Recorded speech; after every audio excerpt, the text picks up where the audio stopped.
We will now call a Plan Commission of November 14th, 2023 to order. Roll call, please. Pshinski here. Lorik here. Kavich here. Guzikowski here. Chandler here. Get us to the minutes of October 24th, 2023. Would you take a few moments?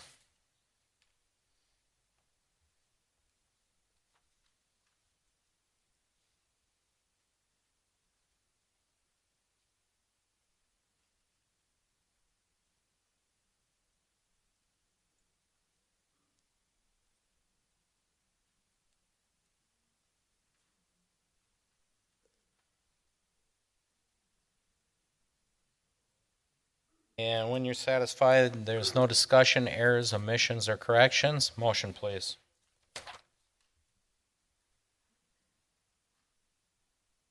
Guzikowski makes a motion to approve the October 24th, 2023 minutes as stated. Henna seconds. Roll call, beginning with Christine. Henna, aye. Pshinski, aye. Lorik abstains. Kavich, aye. Guzikowski, aye. Chandler, aye.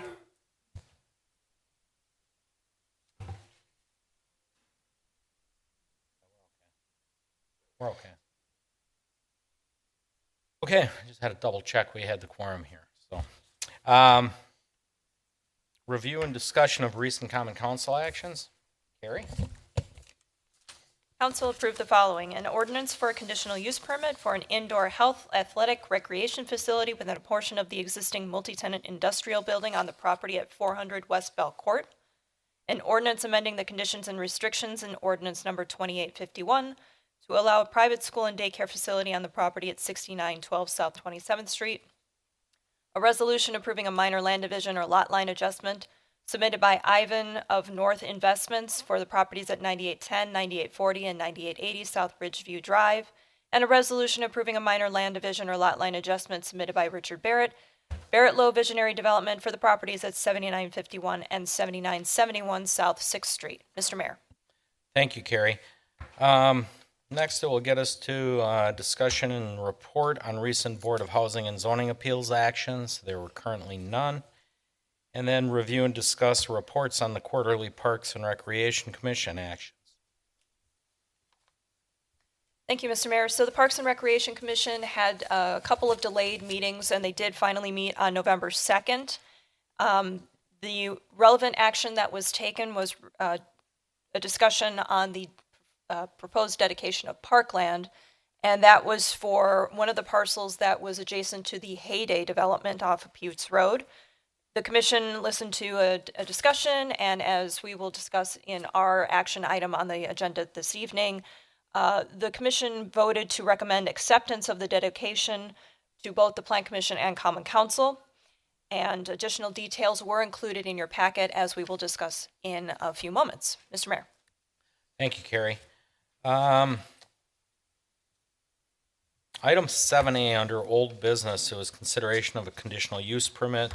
There'll be no report on this item as the applicant has requested the item to be held until the January 23rd, 2024 meeting. Carrie?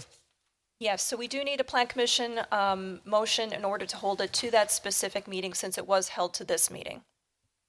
So commissioners, if we could so get that motion. Lorik moves to hold item 7A. Guzikowski will second. We'll need the date, correct? I'll amend my motion to the date of January 23rd, 2024. Guzikowski will second. Anywhere you'd like to sit, Brian.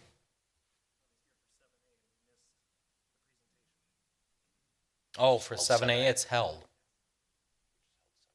We just held it.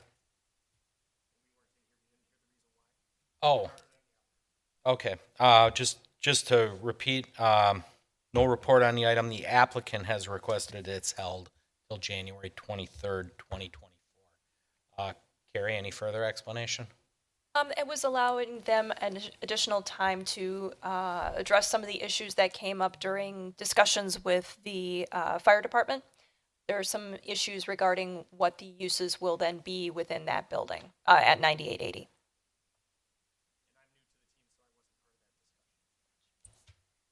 So I can have further conversations offline with Attorney Randall.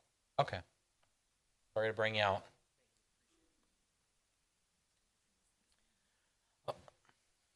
Okay, that'll get us into new business, and that is, Mr. Mayor, Oh. we do need a vote. geez, I'm really off my game. Okay. We did have a motion and a second. Roll call beginning with Ashley. Krasinski, aye. Lorick, aye. Gavich, aye. Guzekowski, aye. Chandler, aye. Hannah, aye. Okay. Mr. Mayor, before you proceed, I do have some additional comment forms. Oh, sure.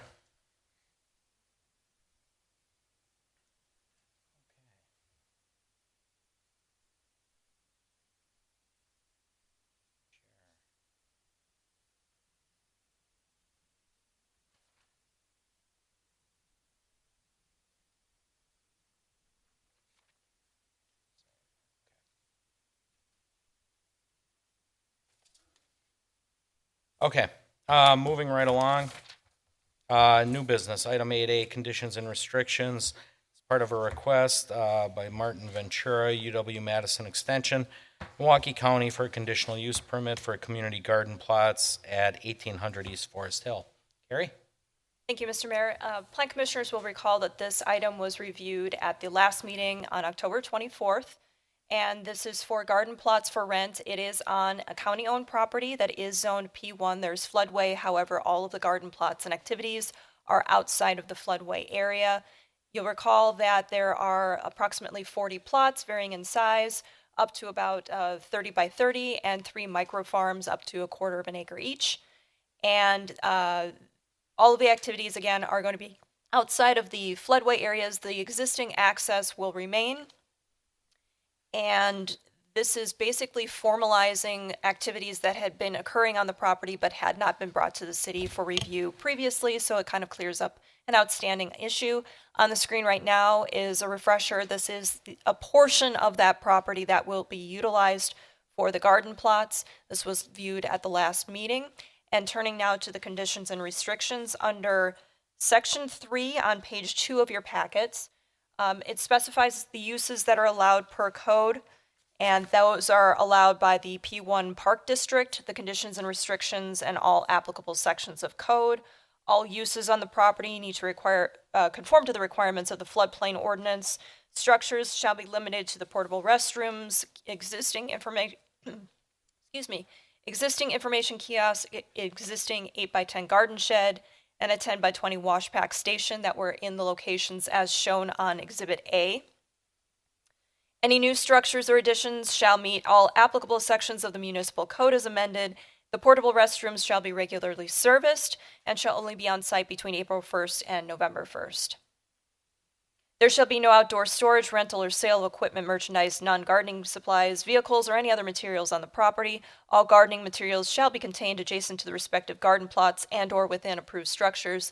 This is to ensure that there are no equipment or materials that are just left on site overnight, so that they're kind of kept in a secure location. Parking of vehicles shall be restricted to those actively utilizing and maintaining the garden plots and property. Signs need to conform to the requirements of code. Waste collection and removal of snow per code requirements. Under Section 4, parking and access to the property shall be restricted to the existing driveway off of Forest Hill. And those are the only access, that's the only access point, and there are no formal parking stalls that are required. Under Section 5, no lighting is approved for this particular use, but any future lighting plans, should there arise the need to be some, those require review and approval by the Plan Commission prior to permitting and installation. Under Section 6, we have setbacks per code requirements for the district.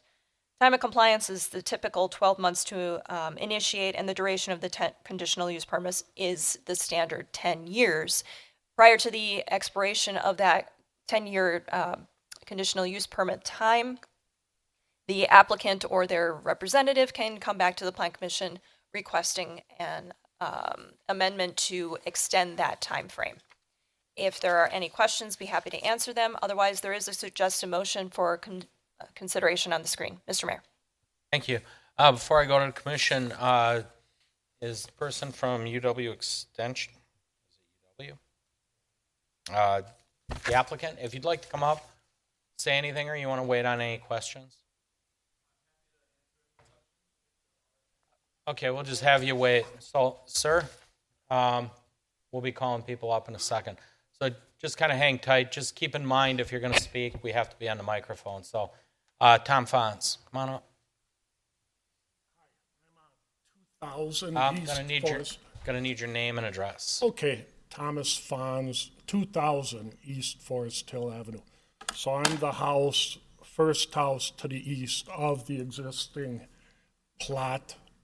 What I'm asking for, could you give me about 30 feet to keep the woods for privacy, for holding down the dust?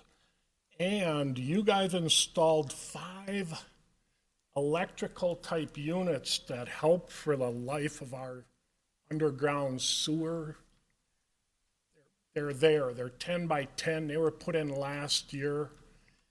And they're hidden from the woods. And if you go with the garden all the way toward my house, I'm going to have them out, and you're just going to totally take away the Forest Hill on me. I've been there 26 years, and I want to live my life here. I grew up in Oak Creek. Okay. So, I don't.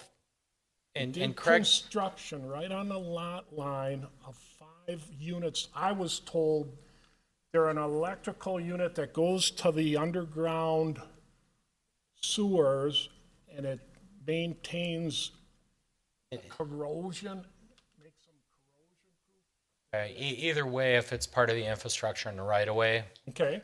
they're going to remain. Oh, no, I'm not yeah. asking for them. But right now, the way that was mapped out, if you go with a garden all the way to that end of the red line, you're going to have them exposed. You're going to have our neighborhood changed.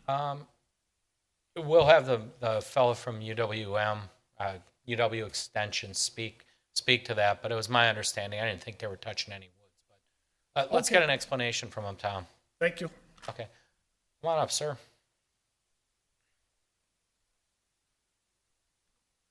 Name and address, please. Hi, I'm Martin Ventura, 3415 North 55th Street in Milwaukee. I represent UW Extension in Milwaukee County. To the gentleman's concerns, sir, this is essentially a process by which our organization is seeking to return to compliance in the good graces of Oak Creek. And so we are not proposing any alteration of the forest line, simply permitting of existing use. So the site as it has existed for more than 10 years will remain unchanged per these plans. Okay. Is that satisfying? Yeah, we do get vegetables. Terrific. That's the whole point. But the way they mapped that out, I was afraid they were moving it over. I'm a clumsy map maker, so mea culpa. Any further questions? Don't think so, but hang tight. I'll go to the commission. I'll save you the trip in case there is. Jossie? No questions, thank you. Okay. Fred? Commissioner Seipert, your microphone is not on. Your microphone is not on. There we go. There you go. Okay. Are you going to control who goes onto that property or the people that go on and maintaining the property throughout the season? The terms of our memorandum of understanding with the Milwaukee County Parks Department stipulate that we will provide maintenance to that property in exchange for our occupancy there. So the simplest answer is yes, we will maintain that property. We conduct mowing, invasive species removal, trash removal as needed. And the first question that you asked is an important one. Safety is a concern for everyone. We have historically offered our gardeners an annual sticker that they can put on their car, like a state parks pass, and that signifies those who have paid the program fee and are entitled to use that space on an annual basis. What is the fee for people to get a plot? Shockingly affordable. I'm glad you asked. The fee for a 30 by 30 a square foot plot at this location is $56 for the season. And there are smaller denominations of land that we will rent to people, so 56 is our ballpark average. But that's about the median that people pay. Thank you. Chris? I support this 100%, so I'm looking forward to continued partnership. Greg? No concerns, thank you. Ashley? Nothing from me, thank you. Christine? Nothing here, thank you. Before I go, I do have a sheet of paper from Jamie and Becky. Did you want to speak on this item? You didn't make an item number, or is it a different item?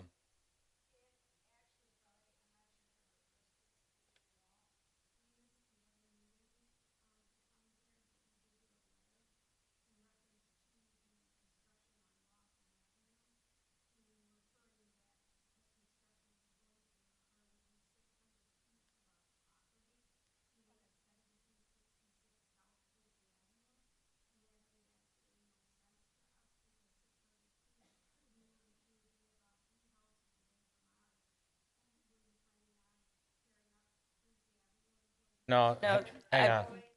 That's, I believe that you're referring to the proposed development at 517 East Rawson, which is item 8B. Okay, okay. We'll get to that one on 8B. Just wanted to make sure I wasn't leaving you out of 8A. Okay?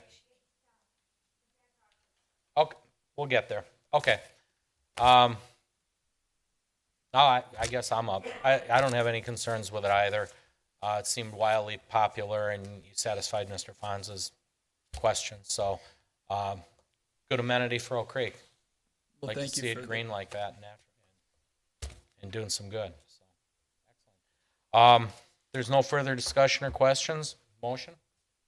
Seifert moves that the Planning Commission recommends that the Common Council adopts the conditions and restrictions as part of a conditional use permit for garden plots for rent on the property at 1800 East Forest Hill Avenue. Chandler, seconds. Roll call, beginning with Greg. Lork, aye. Kavich, aye. Guzekowski, aye. Seifert, aye. Chandler, aye. Anna, aye. Shinsky, aye. Okay. Get us to item 8B, conditions and restrictions. As part of a request by Gene Atlasky at St. John's property to rezone and establish a planned unit development for the property at 517 East Rawson. Harry? Thank you, Mr. Mayor. This was the item that was discussed at the previous meeting for rezoning and planned unit development on the property. The original request had been for the zoning district in B4 and M1. However, what was recommended by staff was LM1 with an allowance of retail and general service under 50,000 square feet. The proposal is for 4 multi-tenant buildings that are flex buildings. We do have in the comprehensive plan this identified with the area as business park. On the screen right now is the concept development plan. What I'm not showing here is the future public street as was included in that previous review. However, that would be part of this overall approval. And turning now to the conditions and restrictions for this property.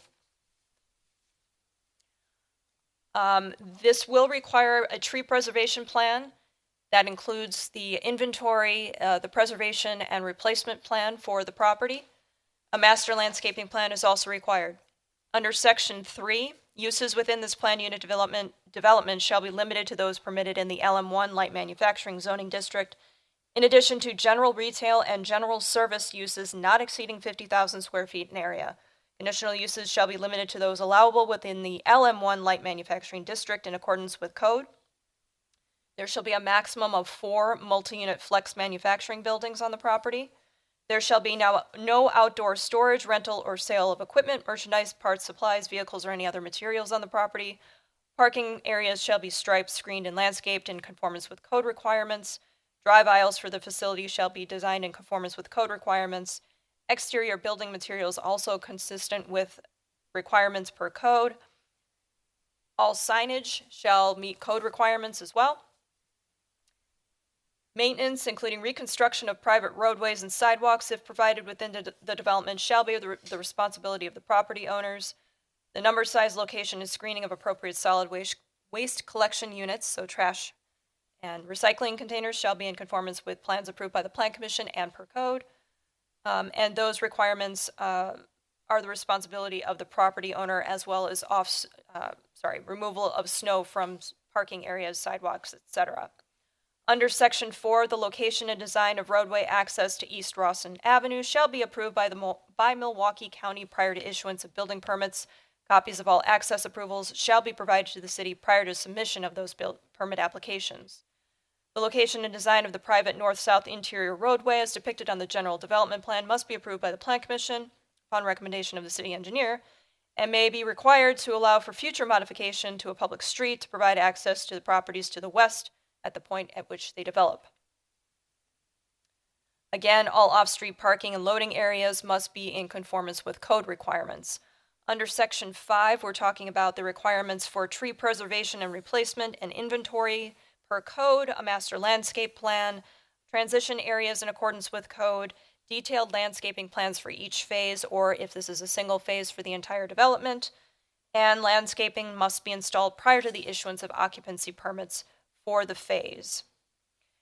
Under Section 6, lighting is required per code. All light sources, with the exception of architectural accent wash lighting, garden path lighting, and well lighting, shall be full cutoff fixtures with the light source fully shielded and directed downward. All of the lighting that is adjacent to any residential district will also be required to be restricted to a color temperature of no more than 3,500 Kelvin per code. Section 7, and I apologize, there is an error in the conditions and restrictions. Section 7 is impact fees. Section 8 is bulk and dimensional requirements. Under Section 7 for impact fees, it's just basically saying that the planned unit development is subject to impact fees for each building. Section 8, again, bulk and dimensional standards and setbacks per code. Time of compliance is a standard 12 months to commence this PUD. Happy to answer any questions. If there are none, there is a suggested motion for consideration on the screen. Mr. Mayor. Before we do the commission, applicant, would you like to say a few words, or you want to wait on questions, sir? Okay.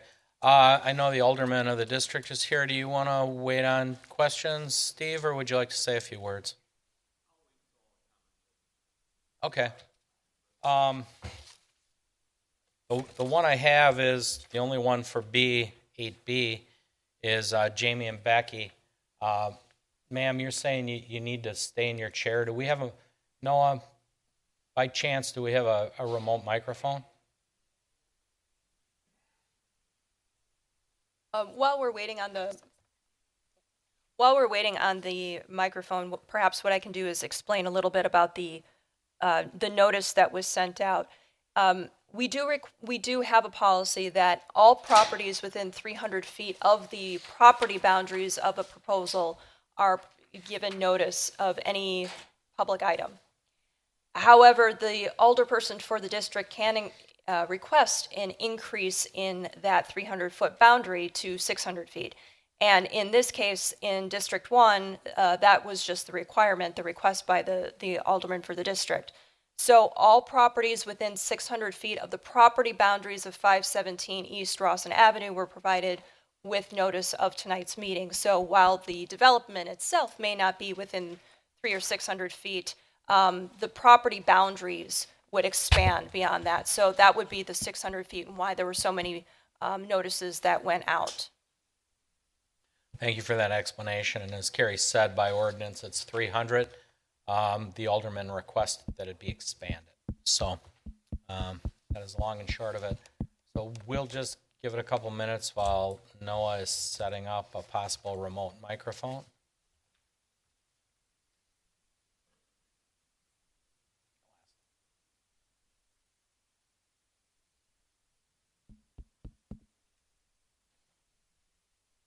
Testing, testing.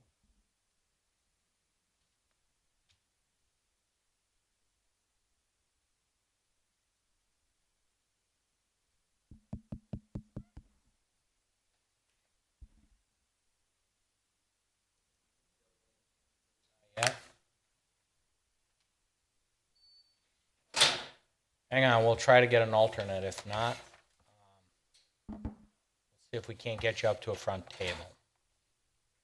But we do have to be on the mic for the minutes and the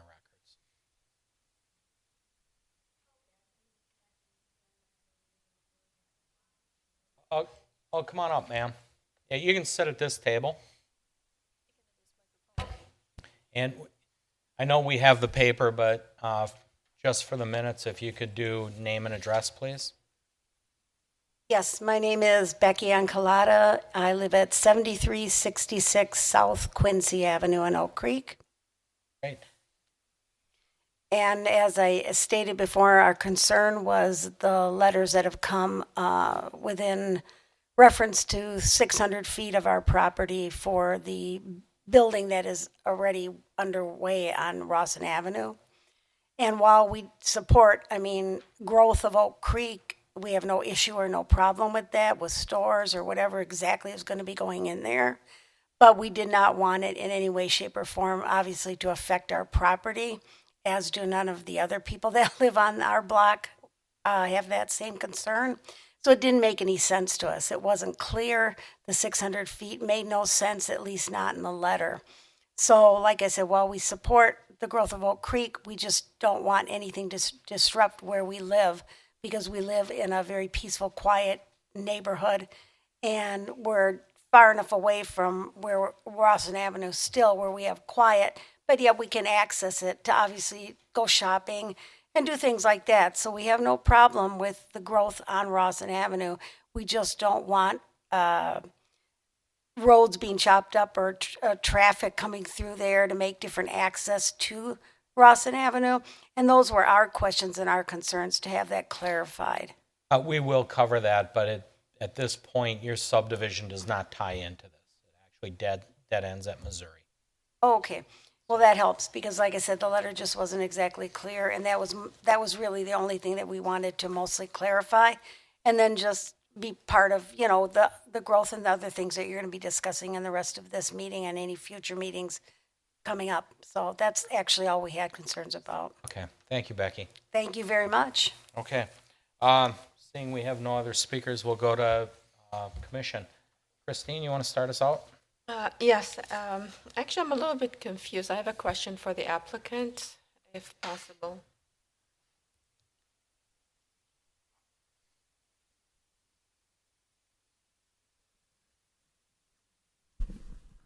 Jason Akilski, 2000 Pewaukee Road, Suite A, Waukesha, Wisconsin, 53188. So what type of businesses or development that you are proposing in this location? They're speculative multi-tenant buildings, so whatever businesses come that are within the code, the zoning code, will be allowed. I don't have... So it is small businesses? Small okay. businesses. So there is nothing like a big shopping mall or anything large like that will attract more traffic like the resident was referring to? Okay. All right, that's all what I wanted to make sure of. Thank you. Ashley? No comments. Thank you. Greg? Do you anticipate this being similar to the one you have across Rawson? Yeah. Okay. Yeah. Okay, thank you.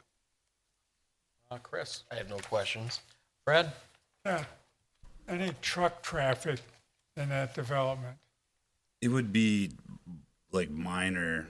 It's not like a shipping hub or trucking like in the park behind, to the south. So it's not distribution or anything. It would be if a tenant needed to get a delivery here and there, or UPS trucks, might come and pick up packages or deliver packages, but it's not going to be like a distribution center.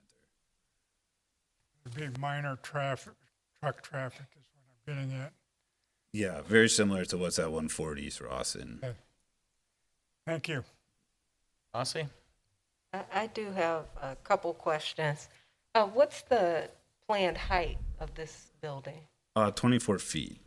Okay, so 2 stories? No, it's a single story building. Oh, just 1 story? Yeah. Okay. Okay. And then I do have a question for Carrie. And I may have missed it. Are there any items for noise regulations or requirements since it's very close to the residents?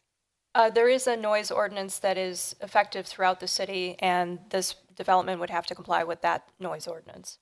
Okay, thank you. Okay. I guess my only question, she kind of hit on it, noise. Regardless of what goes in there, there's going to be some sort of garbage pickup. They'll have to be located somewhere. We'd like to keep them as far away from the neighborhood. I don't know if they'll be central dumpsters or if they go to each business. There's dumpster corrals that are noted on the plan, so they'll be in enclosures, and then they'll be behind screen walls, and then the trucks will pull in and grab them and then back out. Okay.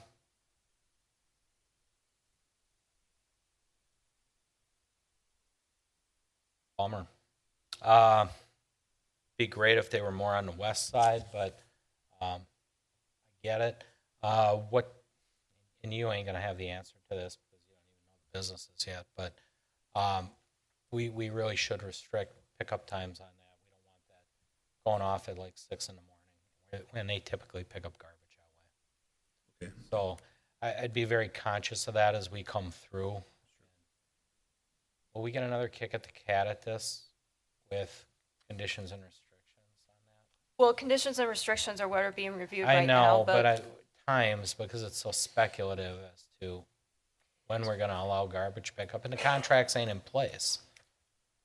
Well, trash is not necessarily something that would be regulated. Let me take a step back. The current noise ordinance actually does not include trash pickup because it is understood that trash pickup is not a sustained noise activity. It's understanding that the time of day that the trash gets picked up would be something of a consideration, but because it's just a point in time, it's not a sustained noise activity, that's exempt from the noise ordinance. I get it. It's just be unfortunate if their time of pickup was rather early in the morning for the residents to the east. That's all. If anything, when you do a contract, have them pick up in the afternoon. Yeah, sure. Good luck with that one, but if you can get that, great. Otherwise, I don't have a lot of questions. We kind of went through this. And just to be clear with the residents, that it's just on Rawson Avenue. It doesn't affect anybody east in the subdivision. At Missouri is a dead end. And the landscaping is going to be very important. And as Carrie said, the tree preservation is going to go on. And then, of course, the stormwater management as well, which hopefully may even improve the area. And site and building plan review will have to be back before this board once the plan unit development is approved by the Common Council. So those plans will come back before the Plan Commission for site-specific. Great. Okay. Thank you. Any other further discussion? Okay. Seeing none. Motion on... Oh, I'm sorry, Steve. Twice this week. That's twice this week I did that to you. Steve Krakowski, Alderman, 1st District. Thank you, Carrie, again, for sending out notices 600 feet. Sometimes the 300 feet just leaves people out, and so I appreciate you going that extra work for me. In the years that we've been an alderman and the mayor and stuff like that, we've had a lot of development going on, and I can't say that I haven't had a more concerned group of residents that have, in numbers, that have looked at this development. I mean, as soon as some of these stakes went into that farmland, I was getting calls, and so was Doug Seymour. Hey, what's going in over there? So they're very in tune as to what's being built over there. And it's important to know that about 2 months ago or so, the applicant had a neighborhood meeting across the hall there, and we had about 30 people there, and they laid out the plans. They were very forthright with what they were going to do there. And it is just like the place at 140 East Rawson Avenue, right across the street. And the big thing was the setback, I believe, was 30 feet normally for stuff. the developer has agreed to basically chop off the last piece of rentable building space on each of the 4 buildings and create a setback of 85 feet from the subdivision. So, and potential with berms and trees. And Becky called me earlier this week, and she was concerned about flooding because she gets a little bit of flooding from the farmland currently over to her property, but she said she's lower, so obviously, water flows to the low spot. But perhaps with the 85-foot setback, the buildings, storm sewers, the retention pond, the berms and everything, hopefully that problem will go away. And I told her that they're not allowed to make it worse. They can only make it better or stay the same. So I just wanted to point that out, is that it's going to be light manufacturing, and they've been very open with the neighborhood about what they want to build, and it was a good meeting. And like I said, neighbors were concerned about looking out their back window and what are they going to see. And the developer, like I said, chopped off their last rentable piece of property or piece of building to accommodate the neighbors. So I thought that was really good that they did that. And I just wanted to let you know that it's a little give and take, and it's working out well. So, Wonderful. thank you. Thank you, Steve. No, I think I got everybody. Seipert moves that the Planning Commission recommends that the Common Council adopt the conditions and restrictions as part of the LM1 planned unit development for the property at 517 East Rawson Avenue after a public hearing. Chandler seconds. Roll call, beginning with myself. Aye. Guzekowski, aye. Seipert, aye. Chandler, aye. And aye. Kipchinsky, aye. Lorick, aye. Great, thank you very much. 8C, plan review, site building and related plans submitted by Richard Barrett for a multi-tenant residential building. It is actually Emerald Row 4 on the property at 7951 South 6th, and surface parking on the property at 7971 South 6th. Carrie. Thank you, Mr. Mayor. Both of these properties are located in Drexeltown Square, so they are subject to the general development plan and regulating plan for Drexeltown Square. The proposal is for a single multifamily residential building. It is phase 4, although it is the 3rd building in Emerald Row. You may recall that a certified survey map had been brought before the board for a lot line adjustment, and that was approved by the Common Council just last week. On the screen right now is the proposed site plan. In the red box is the development with the proposed building, and in the blue box is the 12-stall parking lot that is proposed for Emerald Row Phase 1 on the Phase 1 property. A couple of items. This is for a building that has 101 units or 140 bedrooms total. There will be a 2-level parking garage. That's the first and second level of the 6-story building. There are 10 on-street parking stalls that are included with the garage spaces. That's not including the surface parking for Phase 1 of Emerald Row. The on-street parking stalls are typically not included in the parking counts. However, this is a private street access, so they can be included in the parking counts. I will just note that that brings the total of 145 stalls or 1.43 stalls per unit, inclusive of the on-street parking.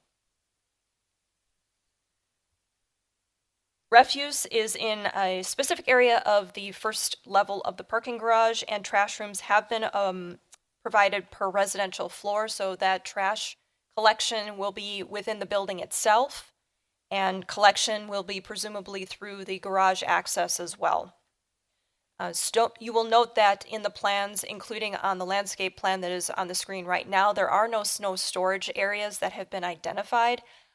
Snow storage is probably not going to be all that much, if any, on the property due to the lack of space, and there cannot be any snow storage within the drive aisles, the public paths, the pedestrian way, etc. So snow, as with other areas in Drexeltown Square, will likely be trucked off-site. As you can see on the screen, most of the landscaping is both along the street on the building side and in the courtyard areas. It is missing easements on this plan, so it's a little bit difficult to determine whether or not any of the proposed materials would be in conflict with those easements, but we'll just ask for those to be on the final plan so that we can verify it. Mechanical units, transformers, utility boxes, those all must be screened per code. What's missing on this particular landscape plan, although I believe we did receive an update, there is one transformer pad that has been identified in the courtyard area. Landscaping for the parking lot screening, which is the 12 stalls that are for phase 1, that will have to be installed per code prior to occupancy. And there is one change that's being requested and recommended. You will note that in this area on the west side, they're showing the sidewalk continuing up and then connecting at the northern end of the access to the the Emerald Preserve public access area. The recommendation is that the sidewalk just continues straight along and access the path directly. And that information has been provided to the applicant for their consideration. Turning to the building itself, we're going to go through a couple of the elevations. This is a slightly odd-shaped building, so there are multiple elevations to discuss. This is the north elevation that would be facing that public street. I will ask that the Plan Commission not consider the signage on the building because that's not included in this review. Signs will be reviewed at a later date. So the main materials for the exterior, fiber cement panel and lap siding, wood lap siding, glass guardrails for all of the residential units. The storefront on the first level or first 2 levels-ish of the parking garage that's facing the street, those will be storefront with spandrel in most of it except for the lobby area. There are accent materials including granite, metal canopies, and a wood sunshade that is at the top of the building, and then metal panels, which we will discuss in further detail.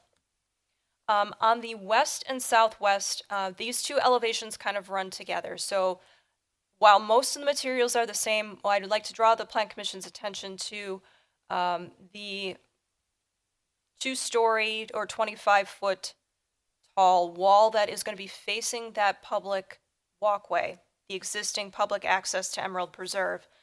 In the staff report and as part of our communication with the applicant's consultants, we did express some concerns for the proposal to use metal panels on this area. In the elevations, the materials were called out as perforated metal panels and then an unspecified metal panel. Since this is facing the public sphere and the access to that natural area, the concern is for that interaction with the public sphere. How is that presenting to those who are going to be utilizing the public walkway as well as the, accessing the Emerald Preserve area?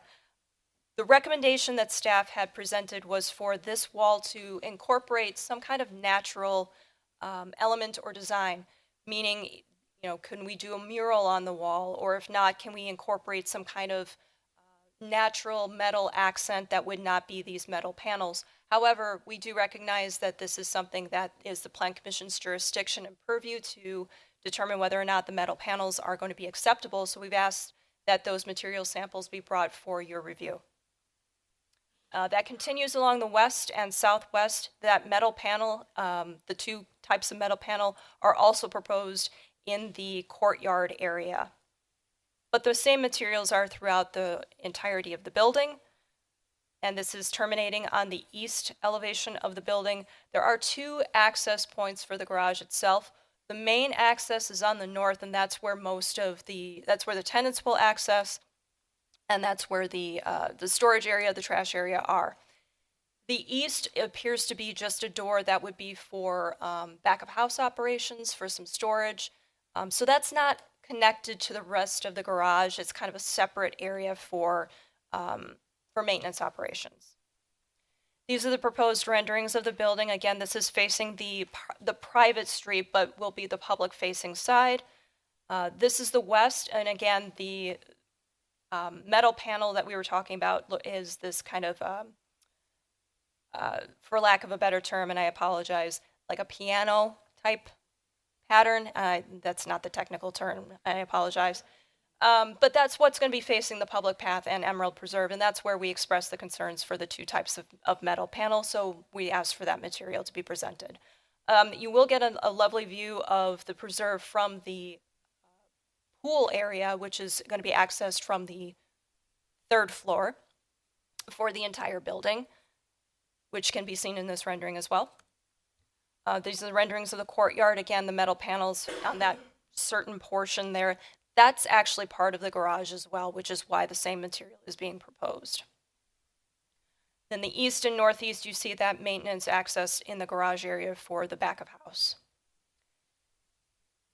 So there are a couple of concerns that were raised in the report as well, and these are the same kinds of concerns that were raised for the other phases of Emerald Preserve, specifically Phase 2. Those are the fact that the footings and foundations appear to be the possibility for encroachment into the public path. It's not unusual. The 2 other buildings did have the same kind of issue, but it is something that we will have to coordinate with both the engineering department and inspection, possibly even the utility, just to make sure that there's no conflicts there and that all concerns are met. Some other concerns that were raised as part of the other phases, the location of the topsoil stockpile area, since this is a very tight site without any real area for that extra, where the construction parking is going to occur, especially for the construction workers. This is a private road, but it is also a public access for emergency vehicles that will be going to Freighter.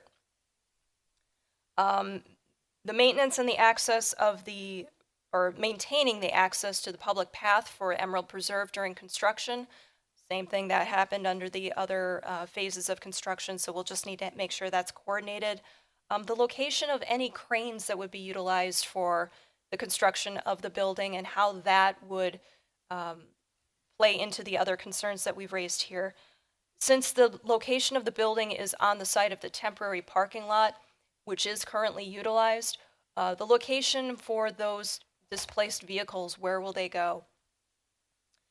And then finally, again, making sure that the public path is open, maintained, emergency access routes for the public pedestrian area.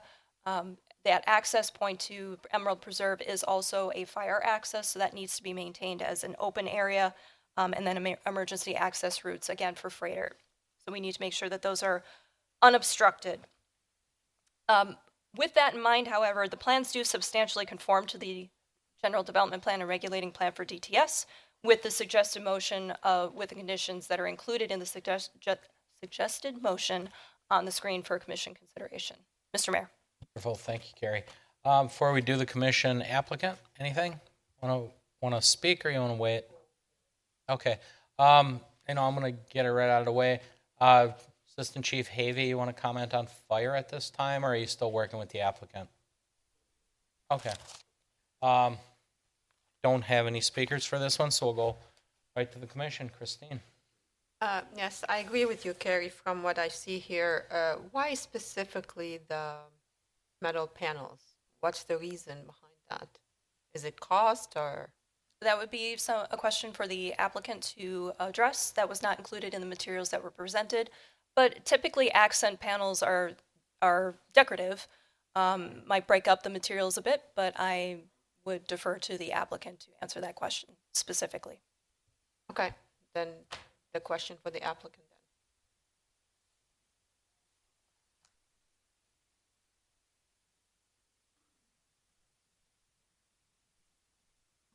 then. Craig Pride, KTGY, you need an address?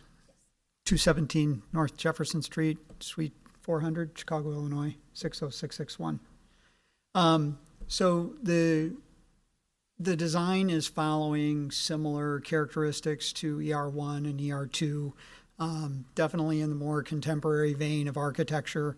As Kari mentioned, the bottom 2 floors of this building are parking garage. So in trying to enclose the parking garage and also characteristically create the elevation to not emphasize that 2-story base throughout the entire site.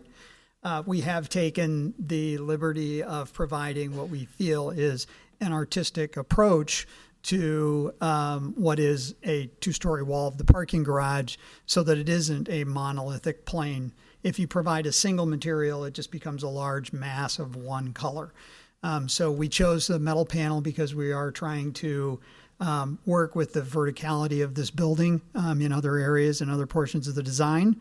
And the two different types of metal panel that we've selected or indicated, again, gives us to take a slightly artistic approach to breaking down the overall size of that wall. While it could be viewed as an art opportunity, art is something that's very subjective, we find, and what is good in the first year of the project is not as well received as art in the 10th year of the project. But if we can provide a artistic or stylistic approach to the architecture itself, then that will be as timeless as the rest of the building, and that's the approach that we took. Very good.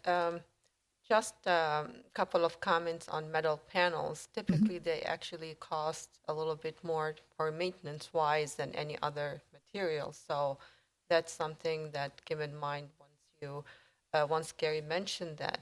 Also, yes, I understand the concept. You wanted not like a big block of panels or metal out there. You wanted to divide it to show the separation, again, between the two-story of the parking. But again, with the nature preserve and overlooking that beautiful forest behind the buildings, have you considered having any kind of like a stone style, of course not real stone style bricks, or like some, of course not real bricks, but something aesthetic like that that would help blending in the building into that nature of the location of the preserve out there? We looked at a number of different opportunities for the building, and this being one element of it, it needs to be cohesive with the entire structure. So as we look at other areas of the building, we felt that the metal panel, I understand your comments about, I can't say metal panel deteriorates. What it does do, if you have certain colors, deeper colors, bright colors, you will see in some cases some oxidation or slight change in color. Our color palette here is basically whites and grays. Whites really doesn't show the deterioration in a metal panel that, say, a blue or a green or bronze or something might. And the gray is a natural neutral color as well. So we selected those materials for that reason. There is some brick on the front facade and some other elements of the building. But again, we're trying to use the lightness of the color selection to de-emphasize the heaviness of a two-story base. And so we were trying to offset that. We will have some, this doesn't show it, there will be some plantings at the base of the building that over time will soften the base of the building a little bit. It's not as if this is going to have that stark image that you see on the screen where there's asphalt, then there's building. I would agree that might be a little bit brutal. There is some landscaping at the base of the building, though, to at least buffer the base.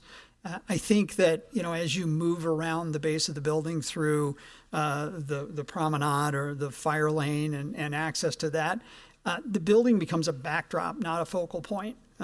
For us, that's kind of important. I mean, the gem of this building is, as a resident, when you sit out at the pool area on that second level and you're looking over the preserve, that's part of the beauty of this project.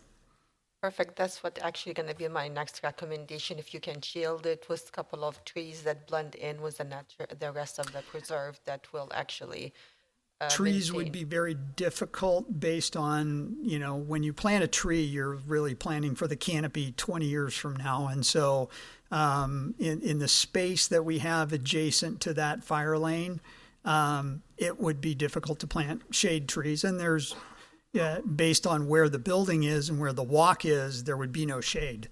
So the sun's going to hit this about noon to the afternoon, and so at that point the shade's going to go in the building, not for the benefit of a pedestrian. Yeah, I don't want to take anybody else's time. I agree with you. Yep. This building is not just for the resident. This is part of Drexel Town Square, so it's for others as well. I do understand. Walking around, that you're just going to see this big panel, and maybe it's not the most pleasant thing to see while you're walking there. So, I had another question. I can't remember. Well, thank you. Ashley? Nothing further from engineering at this time. Greg?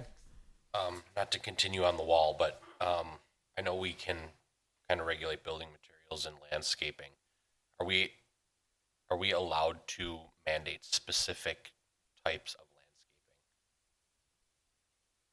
The Plan Commission has the authority to approve landscape plans.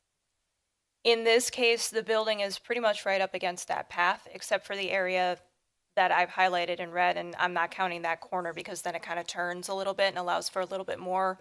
But the building will be right up against the path, except for that one area that's circled in red. Okay. And there's not much room there, so what's being presented in the landscape plan are Carl Forrester grasses. And I'm not a gardener or an architect, so I don't know the feasibility, but is there any chance there can be some type of ivy planted that will actually cover the wall in green and blend in nicely? I know that Parterre has a different building, but I know internally they have a big green wall inside, which looks very nice. I would say in my 35 years of an architect doing a lot of projects like this, anytime we show ivy, it's a rendering.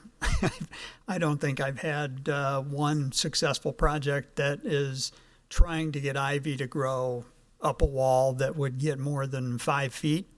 Given the location, it's going to get hot. There's not going to be a substantial amount of soil base in that area.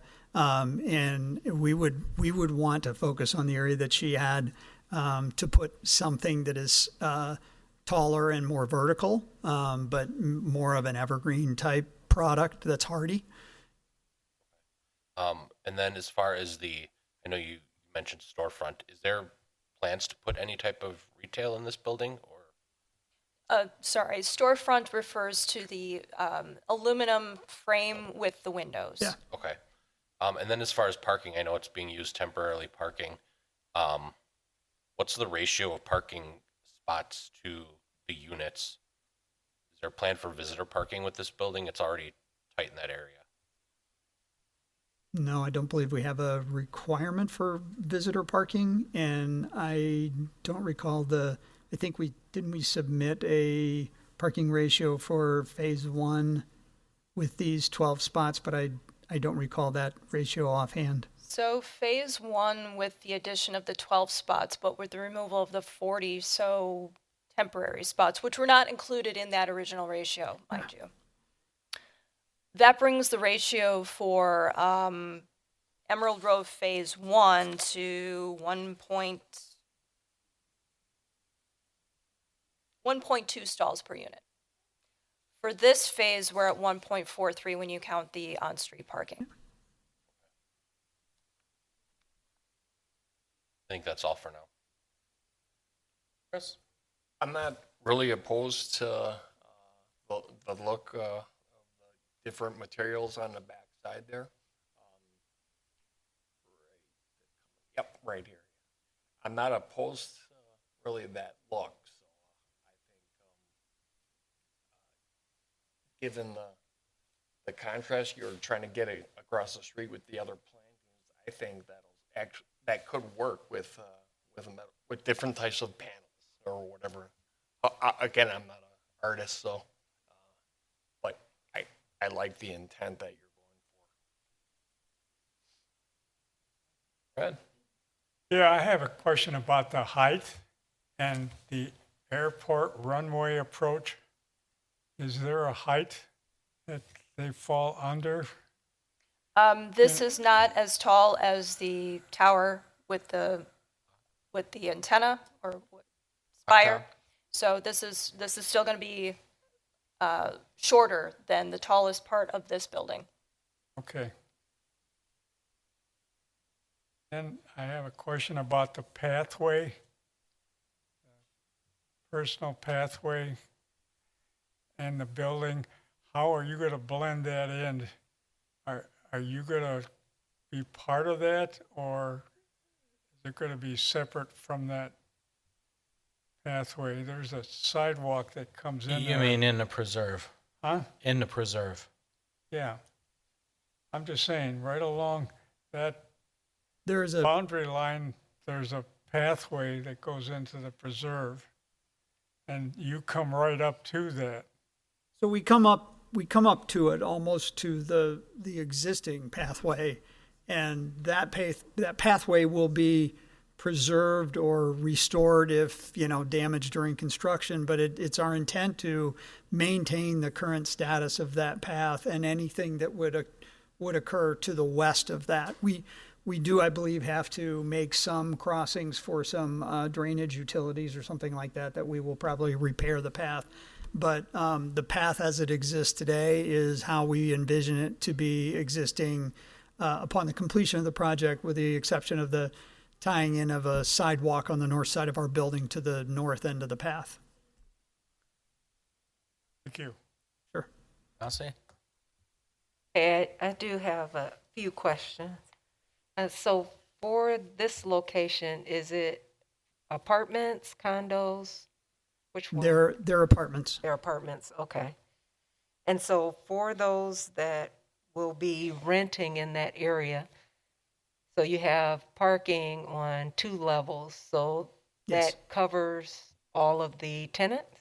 Yes. That 1.4 or The 1.2? 1.43 is the ratio of parking spaces provided to the number of units Okay. in the building. And if I understood correctly, so no planned parking for visitors, except those 12 spaces? Except the ones that would most likely be on the street. And I can't speak for the developer, but it is not uncommon that we may be able to count that as a requirement, but we may not rent those streets because they're going to be hard to regulate. So if you're parking out there, it's because you chose not to pay for a space in the building. And so. And how many apartments will there be again? 101, and I think I heard Kari say there's 140 bedrooms. So it's basically one parking space per bedroom. Okay.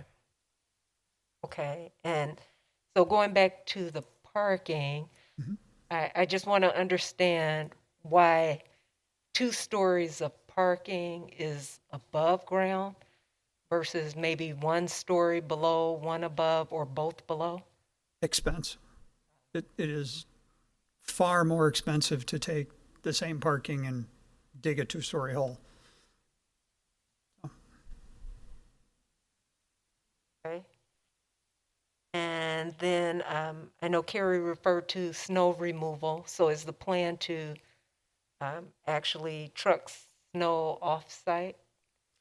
I can't speak specifically to that, but the developer who has also built ER1 and ER2, I would suspect that the plan that they have in place for that project or those projects is going to be the same for this. The amount of snow removal that we will have is right now less than what is currently happening because this is a surface parking lot that has to be plowed and removed. Any snow that falls on the roof of this building or the deck in that sense is likely to remain until it melts and flows away. So there will be, in my estimation, much less snow removal because the parking lot is going to be gone and it's going to be replaced with building which will handle its own snow load and not have a removal process. So the only snow removal for this particular project is going to be the sidewalk to the north and the access drive that currently is part of the phase 1 project that we're simply kind of tapping into for access to our 2nd level garage. Okay. And kind of going back to the parking during construction, so what's the plan for the temporary parking area as well as where all the construction individuals will... As far as the temporary parking, there are 2 aspects to the temporary parking. Again, I'm not the developer, but I believe the plan was those parking spaces will be absorbed back into ER1 and ER2 surface lots that are not being utilized or currently not being utilized. And as far as construction parking, that is going to be kind of an element that the contractor, whoever is selected, is going to have to deal with. In urban situations, and this really is an urban situation, even though you're a suburb, it's urban in the fact that we don't have 10 acres of property and we're only building on 2. So we're building on a small lot in a developed area. I would say it's quite common for the contractor to work with adjoining property owners or areas and designate, I'd like to rent 10 parking spaces or 5 parking spaces on a limited basis. There most likely will be a defined area for contractors to park on.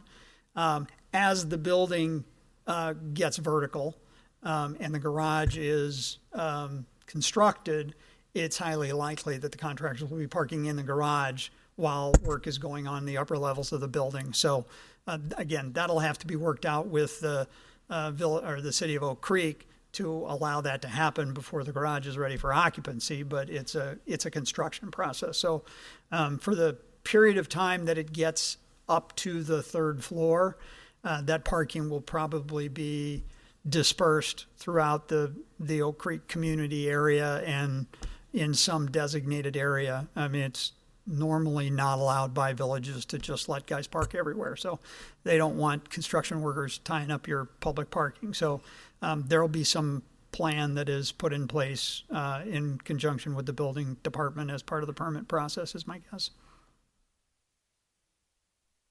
And in regards to mechanicals, so what are the plans for that?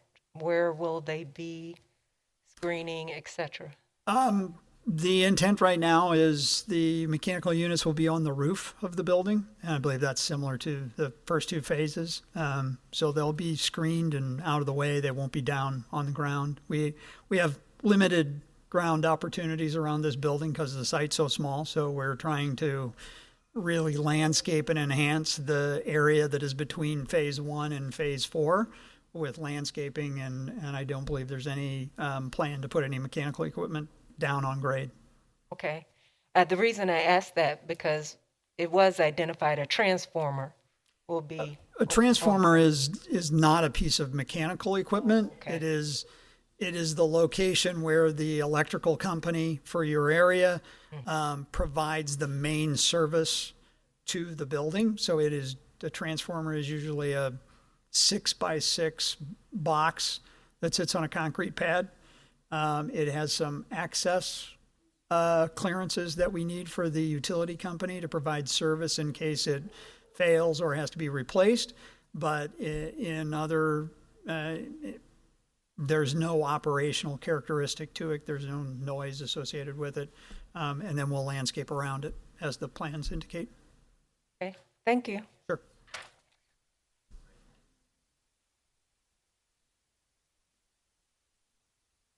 I have a question. Did you bring material samples for the 2 metal panels by chance? We did not, and I apologize for that. I don't think we got that request in time to satisfy that. So, Okay. Guess I got the floor. Very quickly, with the path, same thing they did at Parterre. Temporarily, we did the turkey track there while they were building Parterre. Even emergency vehicles, they had to work it out with fire to keep accessibility around there. And they put it back to the state that it exists in previously that you see today. Take it from a guy that spends all of Earth Day in that preserve picking up garbage. You put ivy on that wall, you're just going to create a whole lot of garbage picking up and for me up on that wall. I would not go with that. I thought at first it'd be pretty cool to have a mural there. That does not enhance the nature of that preserve. If anything, it cheapens it up. I actually think the wall, the way it's presented, I actually like the thing. I think it's different. I think it's soft.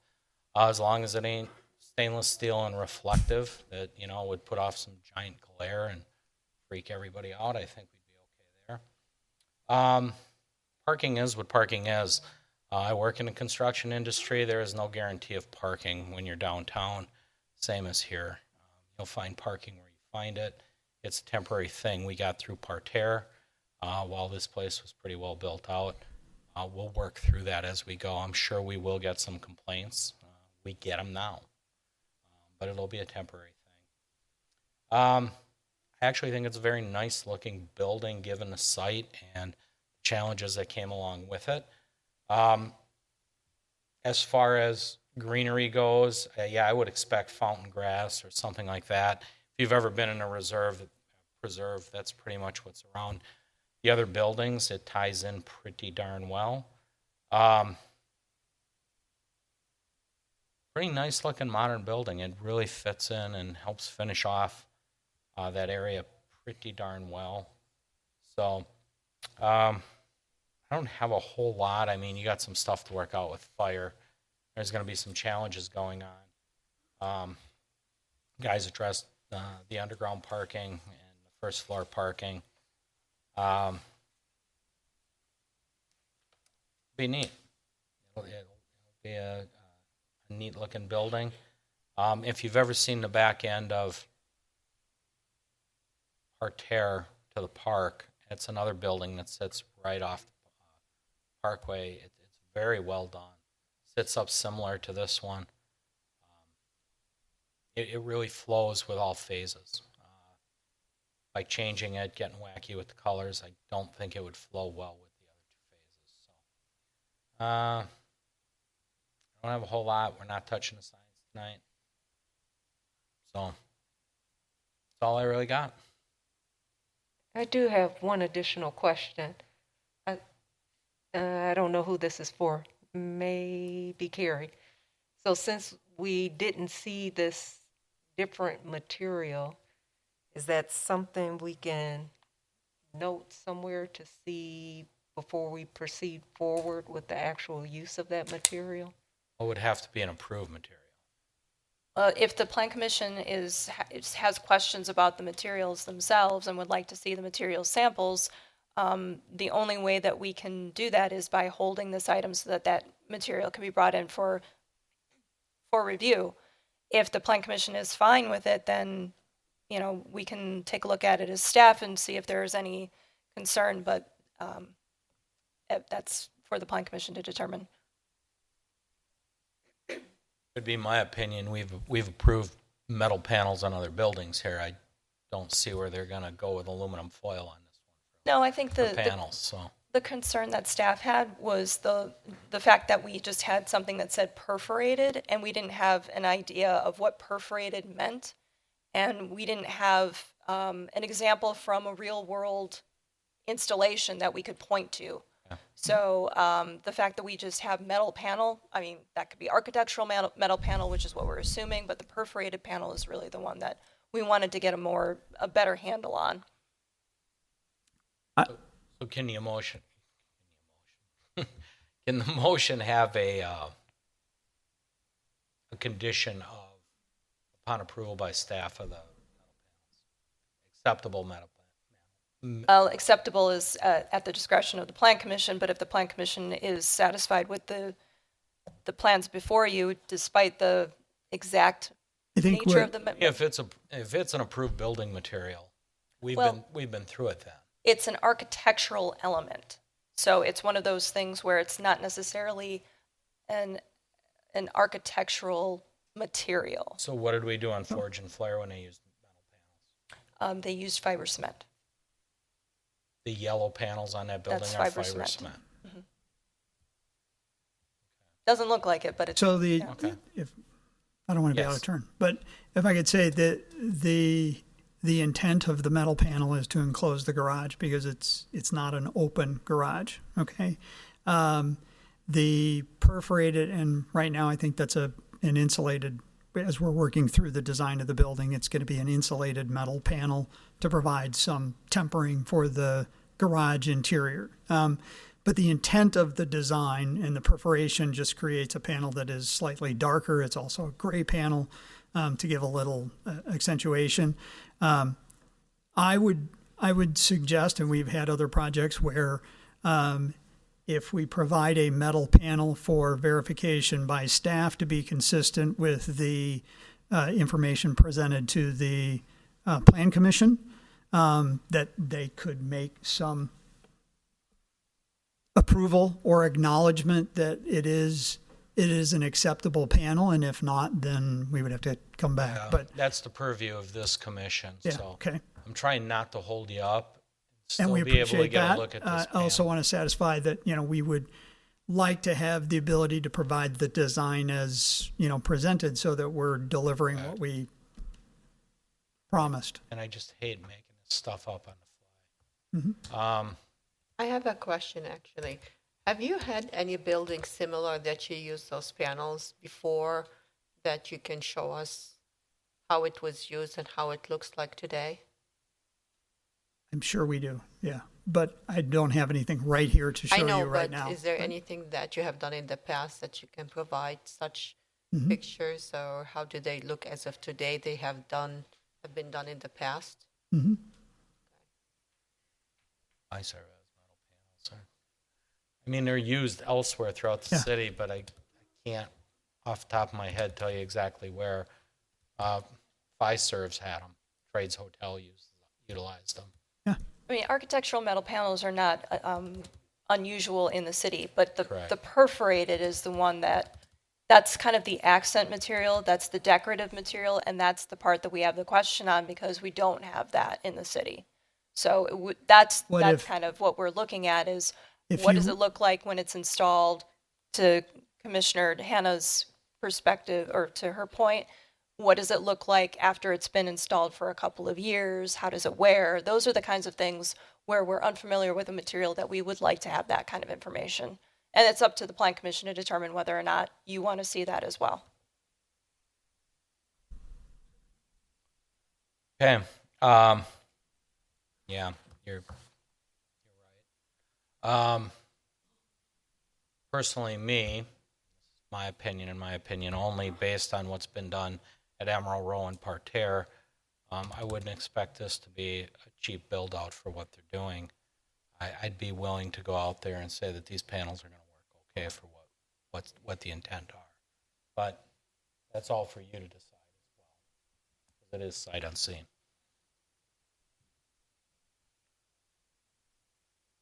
Would the commission feel differently if it was just a solid panel, not a perforated panel? Me, I couldn't tell. I thought they were solid panels, quite frankly, by the rendering. It makes it look darker. So let me ask you this: Can we approve that wall, calling it panels, and then as they get in, they bring in a choice of panels between perforated and solid? I mean, it's still going to be the Plan Commission's purview as to which one is going to be. But the only thing is, it's kind of like, I don't want to take the commission's approval away by saying, well, staff will just approve the material. Correct. So I guess what I'm saying is we approve it as panels, and then the panels come in after the fact in a month or so, and we choose those between perforated and solid. But the Plan Commission still needs to make that determination. And that's But it would be after we'd approve it. We'd approve that wall with panels. right. But then at a later meeting, we would approve the type of panel. Whether that's still fiber cement, whether it's metal, or whether it's perforated. that's still an action item that would have to be brought before the Plan Commission to make an actual choice, though. So It would, but it wouldn't hold them up here. Because they ain't going to be after these panels for months. Correct? I mean, it is another trip back here, but I get what she's saying, but yeah, I'm just trying to. I know. We're trying to figure this out on Yeah. the fly, and it stinks when we do this. yeah, I don't want to put the Plan Commission in a situation where your decision is somehow usurped by staff, and I don't want to hold up the project either. And it just seems like either way, we're bringing the project back for some kind of approval. And while it might not be that long, it would still have some effect on ordering materials. I guess let me ask you this. We've done this in the past where we've put the discretion of landscape or other things on the staff. Not building materials, We though. trust you. I appreciate the sentiment, Mr. Mayor. That is true. So I have another question, actually. How long, what is, if we delay and come back, how much does this impact the project, actually? Or if you come back, because we're going into the winter season, it's breaking ground or anything, it's just not going to happen anytime soon. So Well, what is the delay going to the cost? 2 weeks, I mean, you push it off 2 weeks here, 2 weeks turns into 4, and probably at the end of the project, you can push it back 6 to 7 weeks because the panels can't get on order and everything else that Well, goes on. the panels aren't going to be ordered for Forever, a year. right. But the process to get to a panel order is what this, We're talking 2 pushes more back. weeks. We're 2 not more weeks. talking 2 more months. no, I understand. 2 more weeks is just not No. gonna, especially if we get the opportunity to see it, that will be kind of instead of coming back and forth. I don't know. For me, I like the quality of the first 2 products. I trust the third. That's me. Whatever the Plan Commission decides is what staff will obviously adhere to.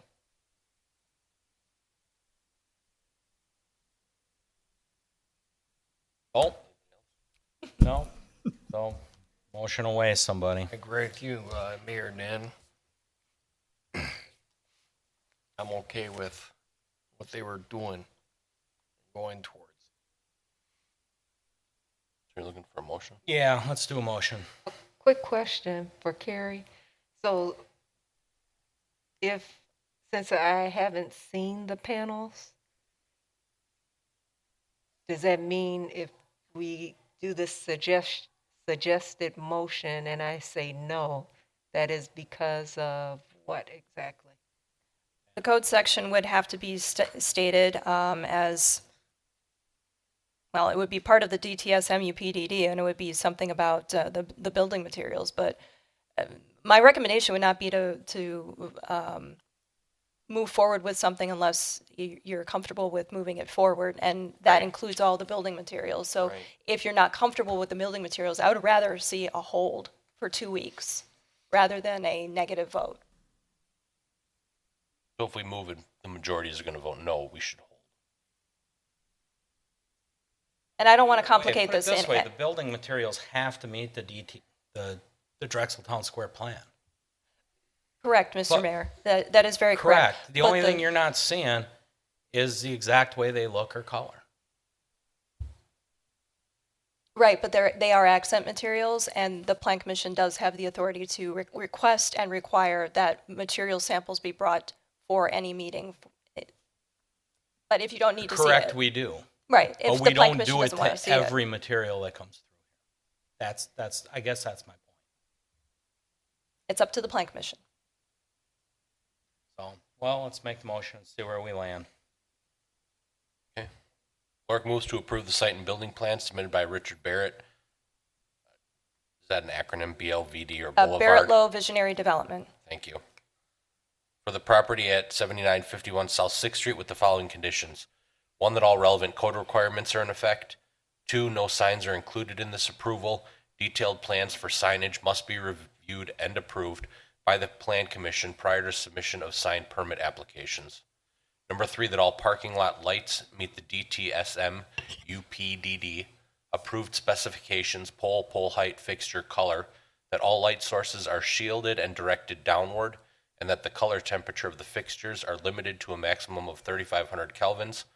All lighting plans shall be reviewed and approved by the electrical inspector prior to issuance of permits. 4, that the landscape plans are revised to incorporate staff comments and code requirements. 5, that the plans are revised to include locations for all mechanicals, transformers, and utilities. All mechanical equipment, transformers, and utility boxes, ground, building, and rooftop shall be screened from view. 6, that the plans are revised to show the public sidewalk and easement connection to the public path, Emerald Preserve, on the west per staff comments. The revised easement shall be reflected on the certified survey map and any easement documents prior to recording. And 7, that all detailed, revised, and finalized plans are submitted in digital format to the Department of Community Development prior to submission of permit applications. Guzikowski will second. Roll call, beginning with Chris. Guzikowski, aye. Seifert, aye. Chandler, no, due to the are required building materials? And then no. Jinsky, aye. Lorick, aye. Gavich, aye. Okay, moving on. We are going to 8D. Review a proposal by CR Devco Heyday for the city's acquisition of the property at 8830 South 27th Street. Carrie. Thank you, Mr. Mayor. This is part of the development that's adjacent to the Heyday development. When I say development, I actually just mean it's land. It's vacant land at this point. It's zoned RD1. It is not part of the PUD. And plan commissioners may recall that as part of the review of the Heyday specific plans, there was a condition of approval that stated that in lieu of conducting a tree inventory on the entirety of the properties that were owned by the developer, that the lot in question would be dedicated, preserved, or somehow otherwise remain in a natural state. This particular property was brought before the Parks and Rec Commission, as mentioned during the initial review of their actions earlier this evening. And what was presented to them was city acquisition of the property. It would be dedicated to the city to be utilized for natural resource park purposes. This is not intended to be developed. The most that we are anticipating this to be utilized for would be like walking trails or something like that. But it would be dedicated to the city, and the Parks and Recreation Commission had recommended Plan Commission recommendation to the council, which is a little long-winded of saying they're suggesting that we acquire it. Again, this was something that was part of the conditions that stated that in lieu of the tree preservation plan for the entirety of the property, or the inventory for the entirety of the property, this would still remain in a natural state. So the staff recommendation is also that the Plan Commission recommends that final acquisition be approved by the Common Council as included in the suggested motion on the screen. Mr. Mayor. Thank you, Carrie. I don't know if we have anybody from Heyday here. We do not. Or from Parks? I do not believe so. Okay. So any questions, I will be happy to answer. Great, then we'll go right to Commission. Chauncey, you want to start us off? No questions, thank you. All right, Fred. No questions. Chris. No questions. Greg. No questions. This is definitely a positive thing. This hopefully will address some of the concerns that the neighboring residents had with that, with the future of that parcel, and definitely preserving it as park land is a good thing. So thank you. Ashley? No questions. Christine? Nothing here, thanks. No, I think, oh, yes, sir. Come on up, please. We will need name and address. Good evening, sir. I am the 8810 South 27th, the right hand side. I have owned the property. I have 10 rooms of motel over there. Can you please tell me what is the next future plan for the 8830 property? At this point, the intention for the property is to be utilized for natural resource park purposes. It will not be developed with anything other than, like I said before, recreational trails, which would be walking trails at most, natural resource park. Thank you very much. So just stay with it. You're welcome. Okay. Anyone else? Yes, ma'am.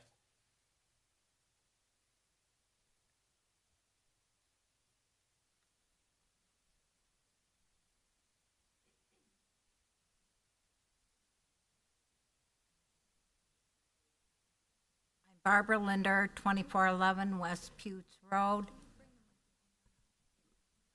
Now, if this would become a park, and you would want what? Anything that was zoned there before? Or, as far as what we had put in place, like at the back of our properties, we had it accessible. If anything would be built, and I know at certain points in time, sometimes the parks are not kept, and then they'll use the resources. is there any way that you can keep where we had put in place where there is access to the back of our property so we are not landlocked in the back? Because that's what would happen if you did that, so we know if for any reason that land would become something else besides a park back there, we would have access. See, right now, we have got access, we had put in place where each of our properties would have access to a road at some time if a road would decide to go through there. And would those be taken off then? This is not a proposal to amend the official map. This is only for the city to acquire the property. So there's no plan for any change to the official map or the future access in the area. And if memory serves me, there's so much wetland there. This is the reason they're asking the city to take this property, because it's so hard to develop. So at this time, it would be nothing more than woods and possibly walking trails. At this time, that's correct. Right. All right. Okay. Anyone else? Okay. If not, motion on D. Seifert moves that the Planning Commission recommends that the Common Council accepts the dedication of land at 8830 South 27th Street. Clark seconds. Roll call beginning with Fred. Seifert, aye. Chandler, aye. Hannah, aye. Lorick, aye. David Chai. Guzekowski, aye. Okay. E is the master sign plan review submitted by Nick Young, F Street, OCLV LLC for Lakeshore Commons development at 4005 East Lake Vista Parkway, 9116 and 9300 South Fifth Avenue. Carrie. Thank you, Mr. Mayor. This is a master sign review for Lakeshore Commons, the entire development, which is currently zoned TND PUD. So there is a PUD that covers the entirety of the development. The master sign plan will include the monument signs, both primary and secondary, the signs on all the buildings, wayfinding, and I believe that covers it. So let's get right into it. So the proposed general sign locations are on this map, although there are more detailed locations or a detailed map per type of sign. What's on the screen right now are the two monument signs. The primary monument sign is identified as A, and it's the larger sign. Plan commissioners may recall this sign was actually reviewed and approved on the June 27th agenda. So this is just wrapping that approval into the overall master sign plan for the development. So while the two locations in A are called out here, they're not exact locations within the master plan itself. They do have the precise locations that were approved by the Plan Commission. The design has not changed, the elements have not changed, the size has not changed. What is new here is the secondary development sign, which is based on the design for the primary monument sign. That has one location identified, and that is for a future phase. So what has been mentioned in the staff report is that the secondary monument sign, since it's currently on the location of a future phase that is not controlled by Lakeshore Commons at this time, that will have to be coordinated with the current landowner prior to that installation, which again will be part of a future phase. So it's really just identifying the design and the potential general location at this point. So the design is for a 4-foot by 4-foot by 6-foot overall height secondary monument sign. Turning now to the multifamily signs, we have a few buildings that have already been reviewed and approved.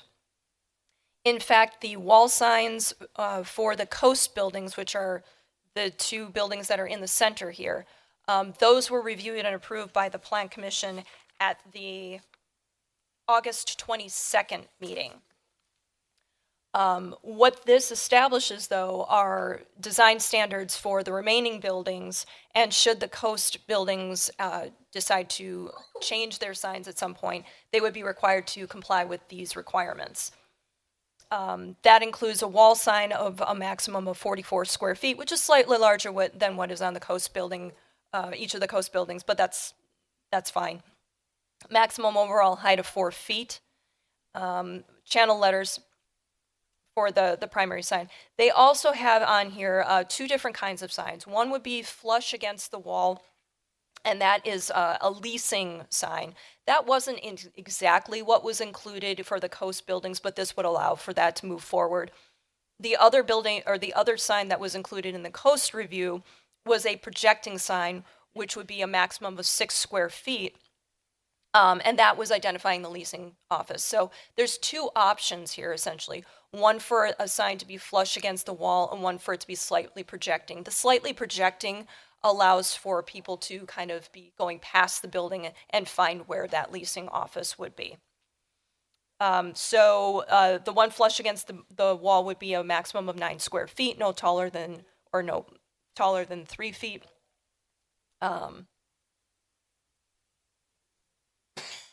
And just for comparison, the wall signs for the coast buildings were just slightly smaller, 2 feet in height by just about 11 feet in width, 22 square feet overall. The projecting signs meet exactly what's shown on the screen. So staff, again, don't have a concern with the increase in the dimensions, but we do recommend the same dimensions for the future projecting signs, which is pretty similar to what they're showing here. And just by way of example, they provided more examples in their master sign plan, but I just chose a couple here. On the top, just an example of what the wall sign would look like, and then the flush against the wall leasing option versus the projecting option, which would be on, perpendicular to the wall. For the retail signs, which are in the future phase, the last phase of this development, as stated right now, that's on the corner of 5th and Lakeshore, or Lake Vista Boulevard. And what is going to be allowed as part of this review is the same size wall sign as the other buildings, 44 square feet, no taller than 4. And then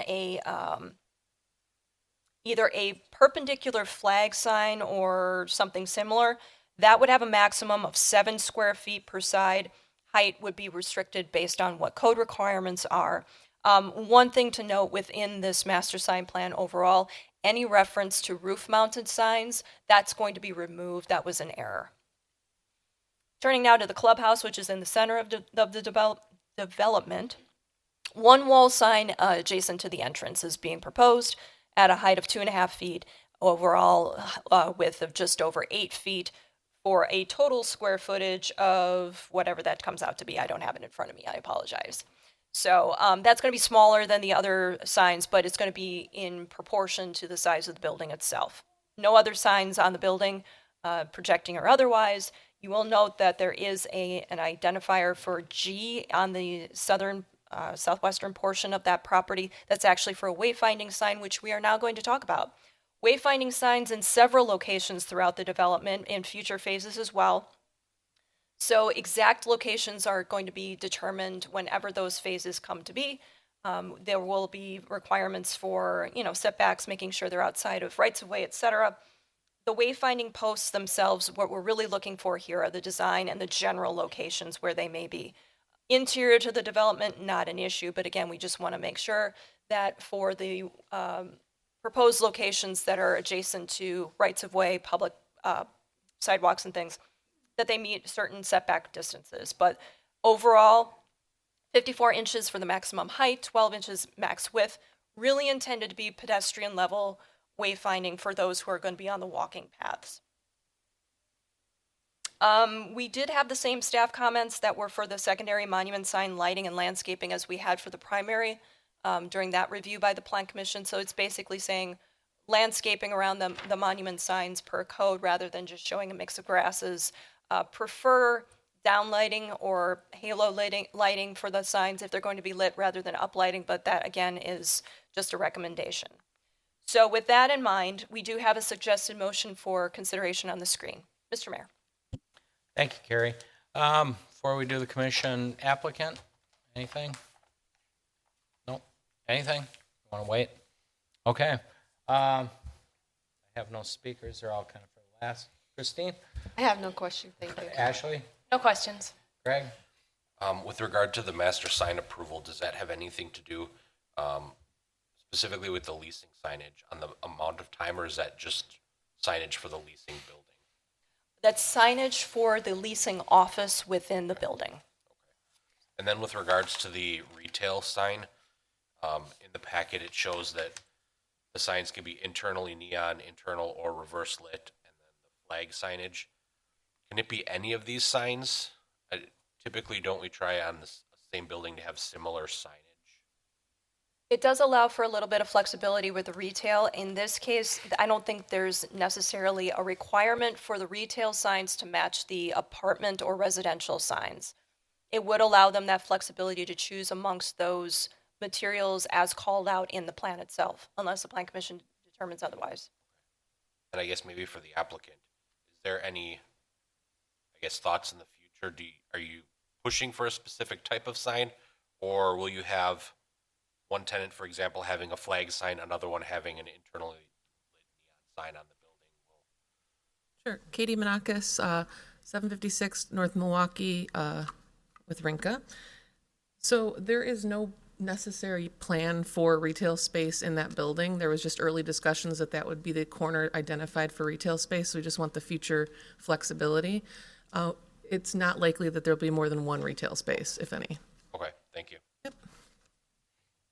Chris? No questions. Fred?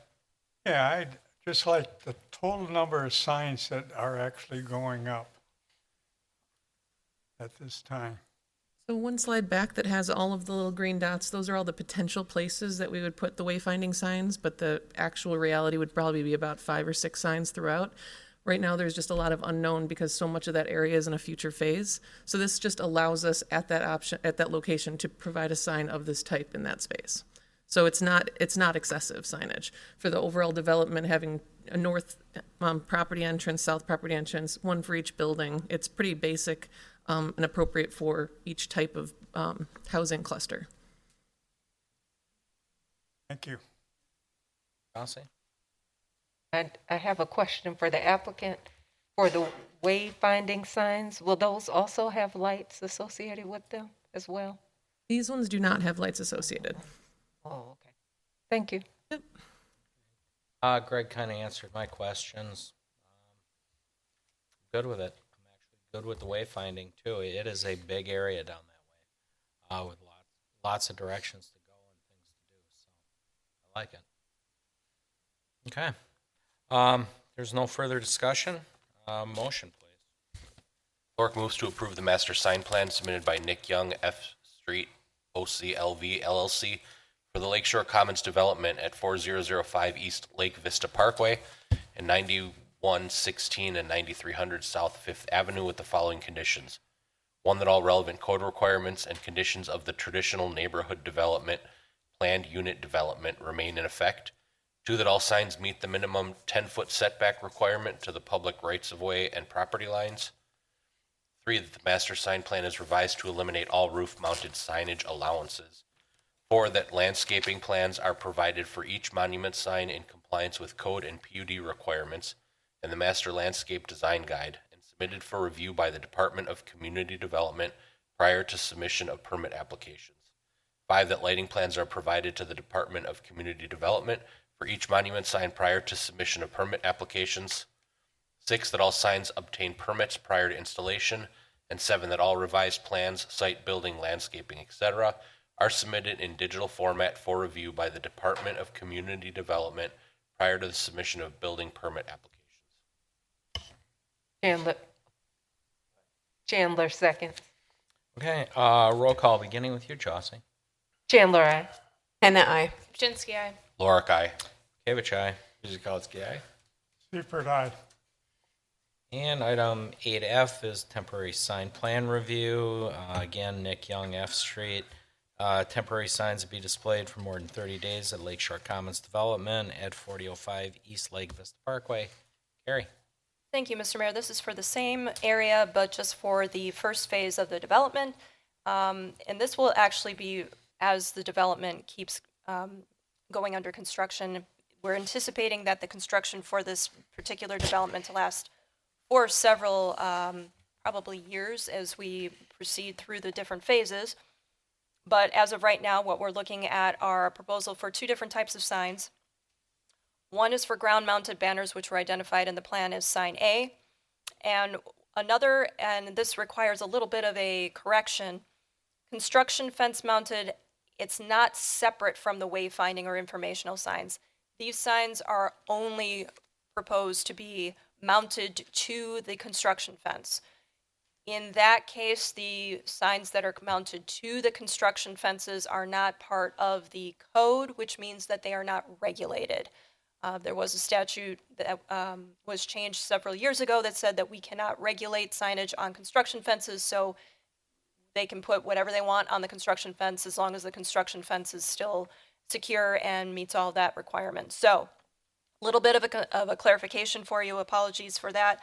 All signs are required to meet code requirements for sighting, and that is really with regard to the proposed ground level signs, the two or the several ground-mounted, they're referred to in code as banners, but they're just going to be ground-mounted signs. Maximum of 32 square feet in area, no, about 4 feet by 8 feet, no taller than 6 feet as measured from grade to the top of the sign. And those signs are located in a couple of locations. If you can see the black boxes on the screen, those are where the A signs are going to be. So the non-construction fence mounted signs. One is at one of the entrances to the single family and single family attached villa area. And then 4 signs at the intersection of Breakwater and Lake Vista Boulevard. We do have a small concern for the number of signs at that intersection. They appear to be slightly excessive. Understand that the reason for putting them there is to get as much in terms of whatever direction somebody's coming from, they would see a sign. But don't want to confuse anybody in that location. Also have a concern for making sure that there's a safe pull-off area for people to obtain that information so that people aren't just stopping in the middle of a public street trying to get the information on the sign. So that's something for the Plan Commission to consider or just to approve if you're fine with it, as long as they meet setback requirements. Staff also have noted in the staff report concern for open-ended duration for the temporary signage. Understand that this is an active construction zone. However, without having that kind of an end date for these signs to be installed, it's a little bit difficult for us to ensure that that the requirements are being met. So we have had other time frame limitations for temporary signs. This would be consistent by assigning an end date. Not to say that they couldn't put some signs up in a different phase, but that's for the Plan Commission to consider as well.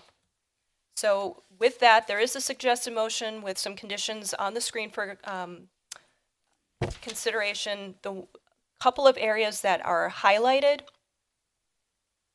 those are areas for the Plan Commission to make specific determinations.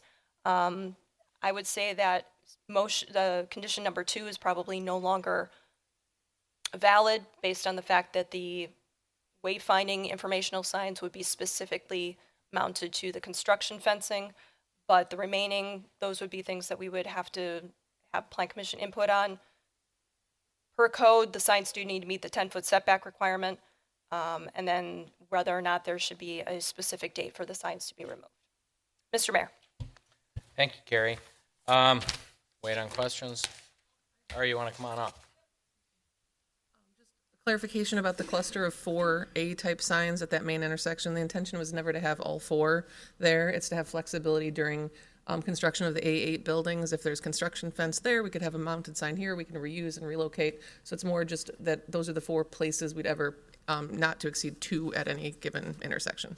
Okay. Thank you for the clarification. In that case, I would suggest that that be included in the motion. Okay. Chauncey? I do have a question in regards to the date. So what's the end date for these signs? We would propose that the end date would be when the construction's complete in any area. And how long is, or when is that scheduled for to be completed?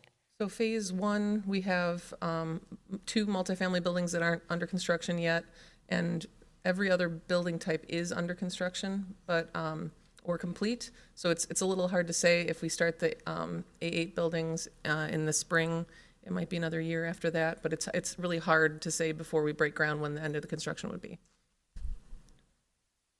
And also for the single family residences in the villas, they would be kind of as each lot is developed. So it's really hard to say when exactly every lot is developed before we go to another phase of the project. So once again, this is for phases 1 through 3? Phase one. Oh, Yep, just see that? signage just for phase 1? Yep, so the Okay. phase 2 and 3 are identified as future phases on the map right there. Okay. Anything shaded? Okay. And then also, could you share details about the size of the signs? Are they going to be the same size as, if I understood correctly, the wayfinding signs? They're that big, that size? That's the 32 square foot max area, the 8x4. Oh, okay. So different than the wayfinding signs. I'm trying to understand the. One's an 8x10 or a 4x8 ground mounted. One has to do with the construction fence, so it's not restricted from the plan commission. On the fence. Yes. Correct. But the ground mounted would be max 8x4. Okay. Thank you. Yep. Okay, Fred? No questions. Chris? No questions. Greg? Really realizing that we can't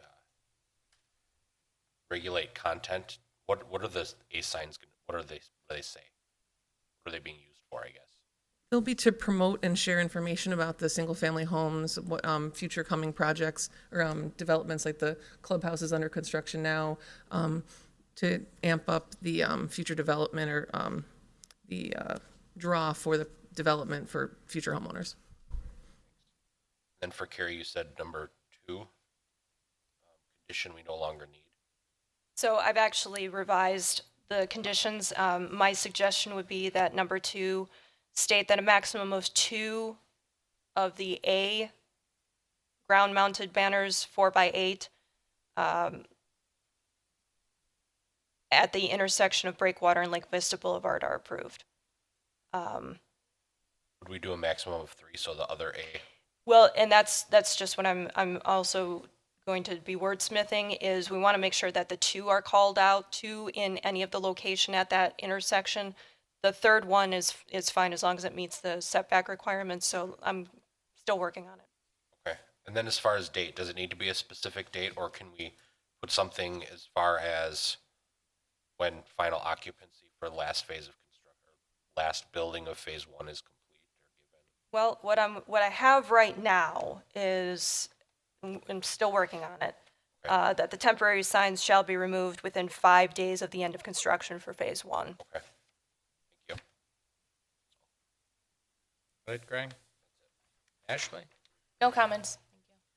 Christine? Nothing here. No, I think Greg covered most of the important stuff. Is there anything further? Seeing none? Motion? I don't know if Carrie's.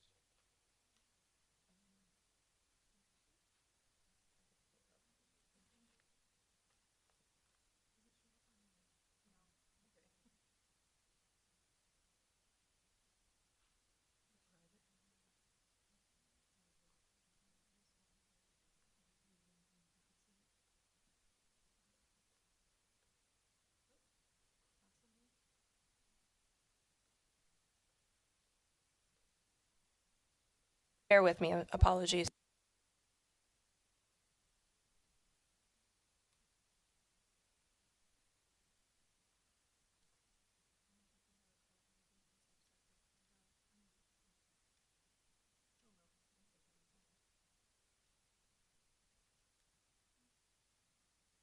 Okay, so no change to condition number 1. My suggestion for condition number 2 is that a maximum of 2 4x8 ground-mounted signs at the intersection of Breakwater and Lake Vista Boulevard, and 1 4x8 ground-mounted sign on the private development road, which we believe is called Cypress, as shown on the map, are approved. And then for number 5, I didn't come up with anything other than within 5 days of the end of construction for phase 1. So if anybody has any suggestions, I'm open. Actually, when we had the construction phases, what was the completion date for the construction phase? Typically, you have a construction phase end date.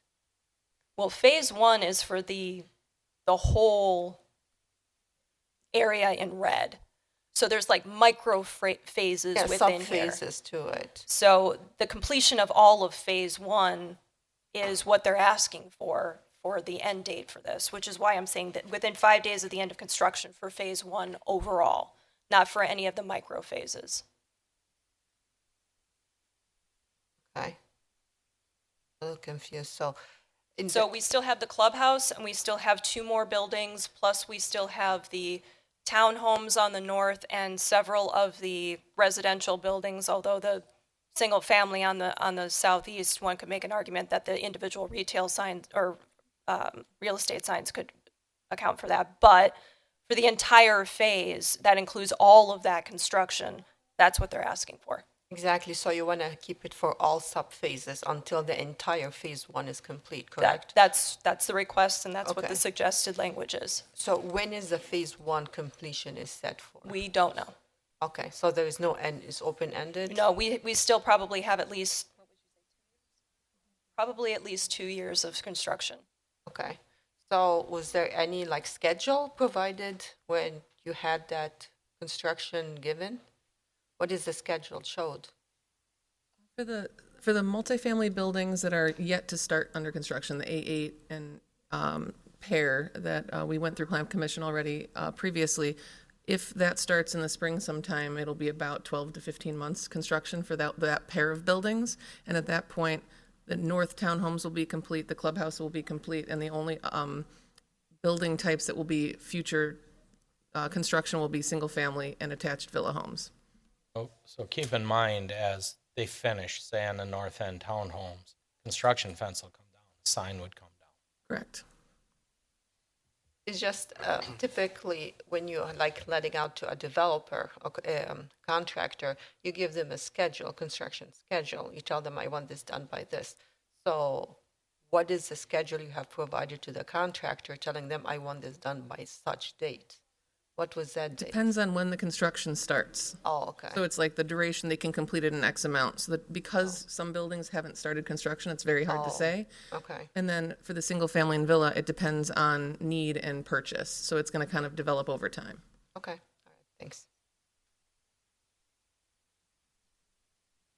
Okay. Ready for a motion? Laura moves to approve the temporary sign request submitted by Nick Young, F Street, OC LV LLC for Lakeshore Commons Development at 4005 East Lake Vista Parkway with the following conditions. Number 1, that all relevant code requirements and conditions of the traditional neighborhood development, planned unit development remain in effect. Number 2, that a maximum of 2 4x8 ground-mounted signs at the intersection of South Breakwater Boulevard and Lake Vista Boulevard, and 1 4x8 ground-mounted sign on the private development road, as indicated on the map as Cypress Drive, are approved. And number 3, that all signs meet the minimum 10-foot setback requirement to the public rights-of-way and property lines. 4, that temporary sign permits with detailed locations are obtained for all non-construction fence-mounted signs prior to installation. 1 permit may be issued for all wayfinding information signs per construction phase. And 5, that the temporary signs shall be removed within 5 days of the end of construction. One clarification, the 1 permit for all wayfinding signs, that's no longer relevant. My suggestion would be to strike that portion of condition 4. I will strike as stated by Carrie.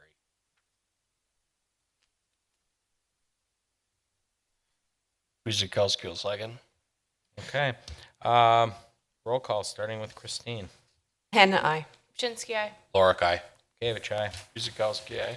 Seibert, aye. Chandler, I. And item 8G is a review of a certified survey map by John Schleter, Frontline Commercial Real Estate, combining the properties at 9970, 10020, and 10040 South 20th, and 1850 West Oakwood. Carrie. Thank you, Mr. Mayor. The properties have multiple zonings on them right now. The three properties on 20th Street, with a 20th Street address rather, are zoned M1. They are subject to a planned unit development at this time. The property with the Oakwood address is currently zoned RS3, and we'll get into the distinction between those in a moment. But the proposal is for the CSM to divide and reconfigure the properties into two lots. The two lots would meet the requirements of the districts in the respective areas. However, something to bring to the Plan Commission's attention, there are several things that would be required along with this particular development. And when I say development, I mean inclusive of the CSM as well. 3.5 acres of the Oakwood property would be absorbed into those three properties on 20th Street as presented on the screen right now. So the couple of things that we need to talk about and make sure they're addressed. One, this certified survey map does not reflect the official map that was approved back in I believe it was 2021.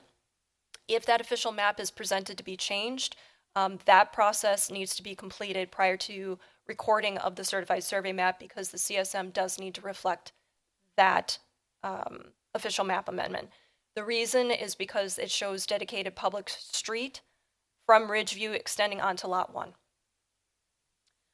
Two wetlands that were on CSM 8555 that affect the Oakwood Road property are not shown on the certified survey map. That needs to be transferred.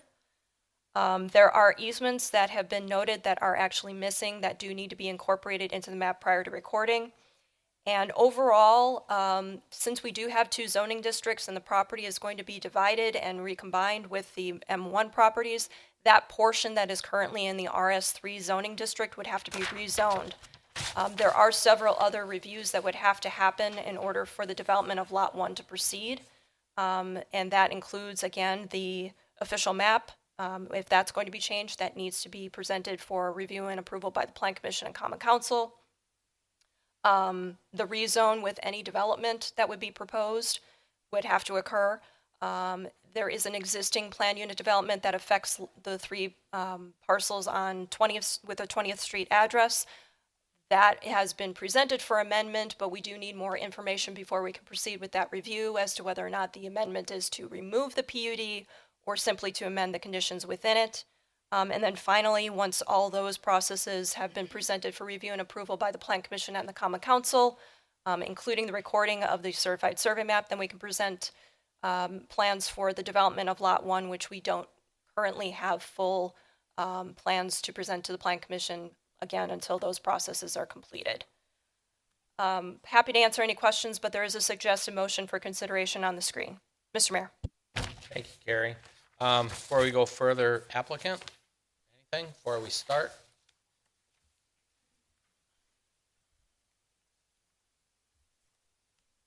Let me apologize in advance for my caught a cold a couple of days ago. My name is John Schleter. I own the property to the, well, first of all, my office is located at 7265 South First Street in Oak Creek. We currently own the property to the north, which is owned industrial. Well, maybe I should ask initially, do you have questions of me? I'm sorry. Probably get them as more comes up. So I would go ahead with your spiel and then we'll come back. Absolutely. So I own the properties to the north. We wanted a conservancy area which includes a pond and trees on the property to the south. So the sole use for the property to the south, literally no asphalt, just no parking, no buildings, and I certainly would be happy to have that written into the PUD. That's the sole use. It will provide screening. It'll actually make it quieter even for the existing condition of the freeway. It will provide a lot of, it'll essentially be a park. So I wanted to clear that up since it's not certainly shown on the map at this point.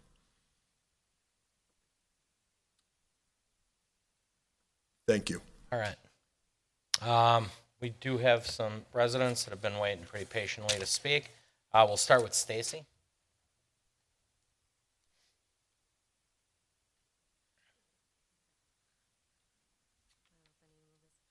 Stacy Secret, 10132 South Judith Place. And I guess now that you offered that, when you say the south property, what does that mean on this lot? Oh, okay.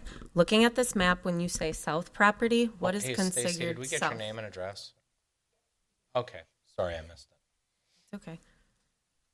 I guess, what does south property mean to you?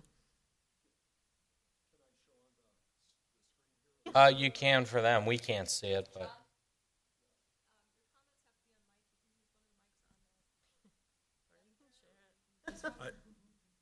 I'll do my best to show everyone from the neighborhood what I mean by south property.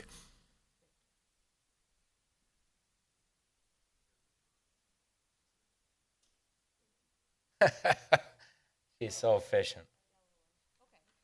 So when you say south, that's all of the land behind our homes as they exist.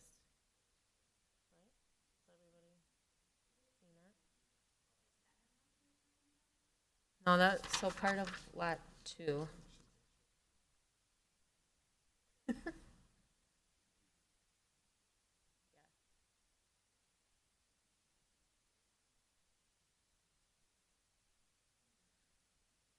think it's confusing because of that. Okay. Yes, I would love to hear. I'll share it. Please come. Because we're just all concerned, right? Like, this is in my backyard, so I'd love to hear what is the plan for my backyard. DJ Hamilton, 1850 West Oakwood Road. That lot 2 is still my property. I'm going to stay there. Here, like what we're looking at right here. You're in this house? Yes, I'm in this house. Okay. So this whole thing here, that's still me. Okay. It's just right here is where it is. So you're going to sell this to them? Just that L shape. This corner with this. But to John's point, it's all going to be trees. This is all going to be trees, except for there will be a retention pond here. And then the building will be in lot 1. It will be in the back section where the trucking company wanted to go. Okay. That makes me feel a little bit May I say something here? Yes, go right ahead, Okay. please. I put a tremendous amount of thought into this. When John came to me and proposed the idea of what he wanted to do out here, I wasn't sure. My goal was just to build our house and retire, and we want to stay there. We're very close to that retirement right now. So we still want to stay there. We want to retire. We don't plan on moving at all in the future. But what his thought is I don't want to see a trucking firm back there. I don't want to see what we saw, what we went through that last time over there. I would like to see something quiet back there, something that's going to be private. And what he's offering up to us, all of us, is that he is going to the retention pond is something he has to have. I had the luxury 3 times now of going to his plant and checking it all out and everything. Very quiet. There's really no noise going on out back at his plant there. But he's also in addition to that retention pond, he's going to be putting a lot of trees. I mean, up to like 100 trees or better up in that area, in that 3.5 acres. That's gonna give everyone that it's going up against a lot of more privacy than what they currently have right now. Nothing's gonna be built there. It's just gonna be trees and that retention pond. It's gonna be up at the top section.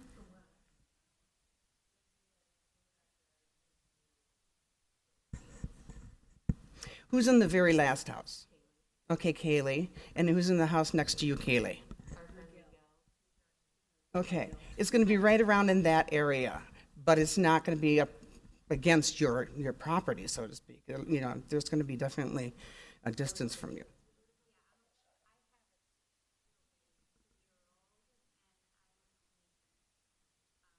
I apologize. All public comment do need to be on the microphone. I will step away. And the proposal for review this evening, I understand everybody's comments and I appreciate them very much, but we are only talking about the certified survey map tonight.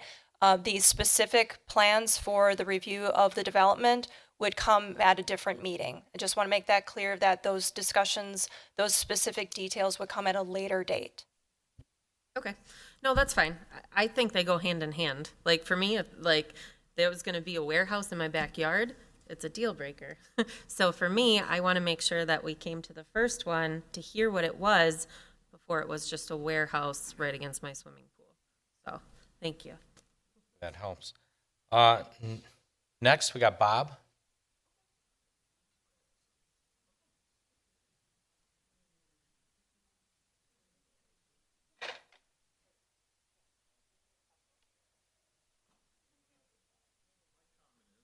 Name and address, Bob.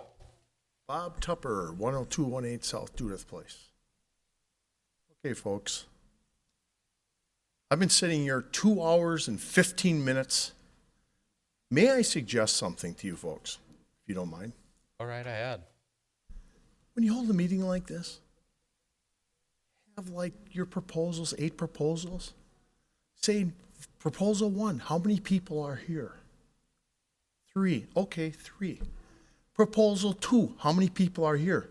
2. Okay, Bob, let me stop you. We Okay. have to publish this agenda beforehand, and we have no idea how many people are going to Right. be here on any given But this subject. is how you would find out how many people are here. Go through the list. 14 people for this particular proposal. Let's do that first. Who are we going to call 2 weeks in No, advance? not of 2 weeks in advance. Do it tonight. We have to post this publicly beforehand, sir. We don't have a magic crystal ball, so I'm sorry you've been waiting 2 hours but what and I'm 15 saying minutes. is, We why have couldn't to. you started with your proposals and said to, we got 14 people for proposal G, let's do that first. Those people come up, talk, leave, now you got 2, 3 people.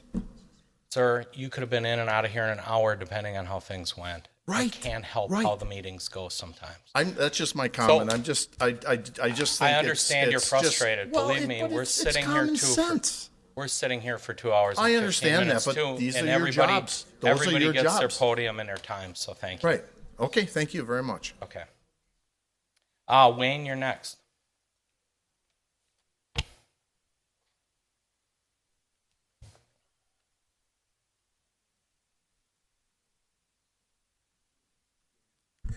It's a Wayne Majeski, 10220 South Judith Place.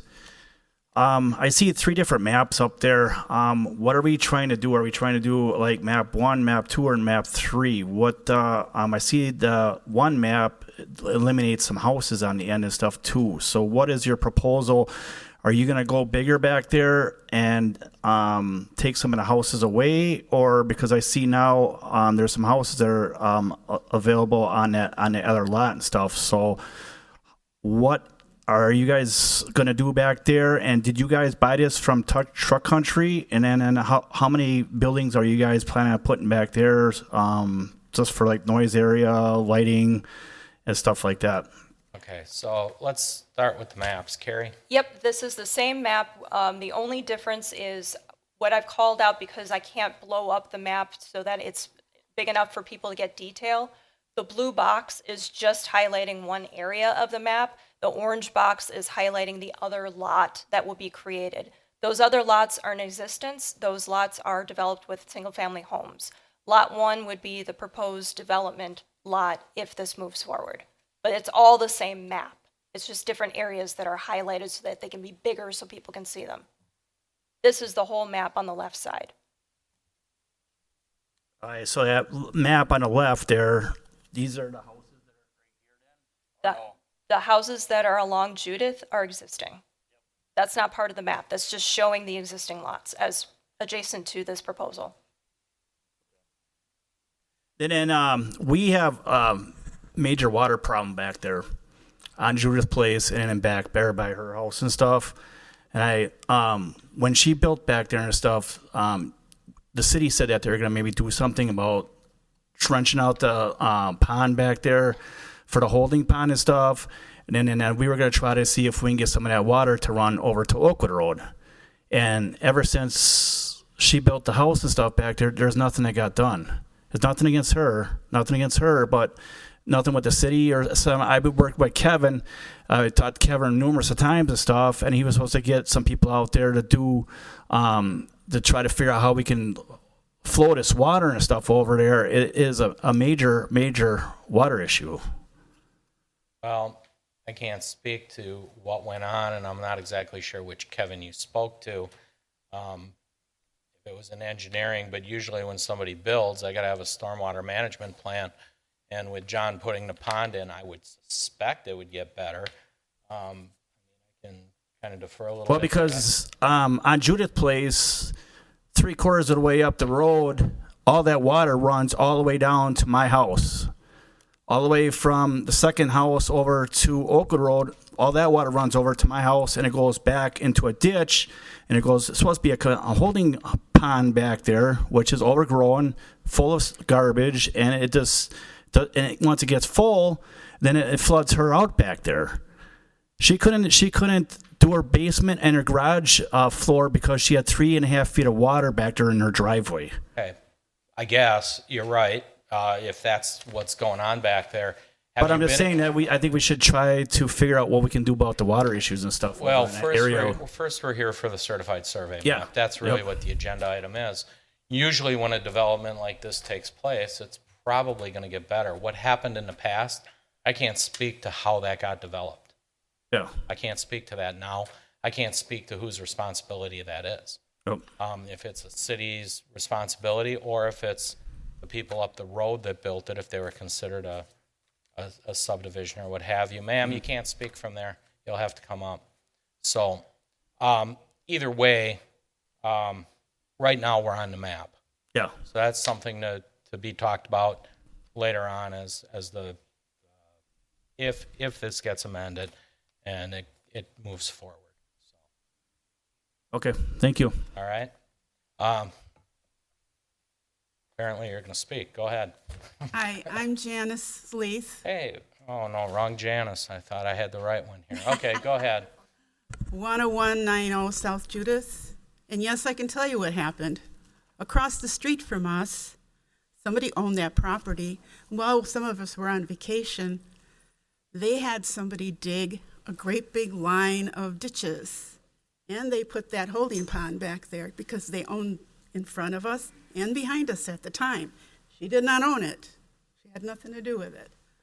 Those people lost their contract because they were going to build all kinds of houses. And the alderman at that time, and I think it was the planning commissioner guy, they got fired. Okay? Because that happened.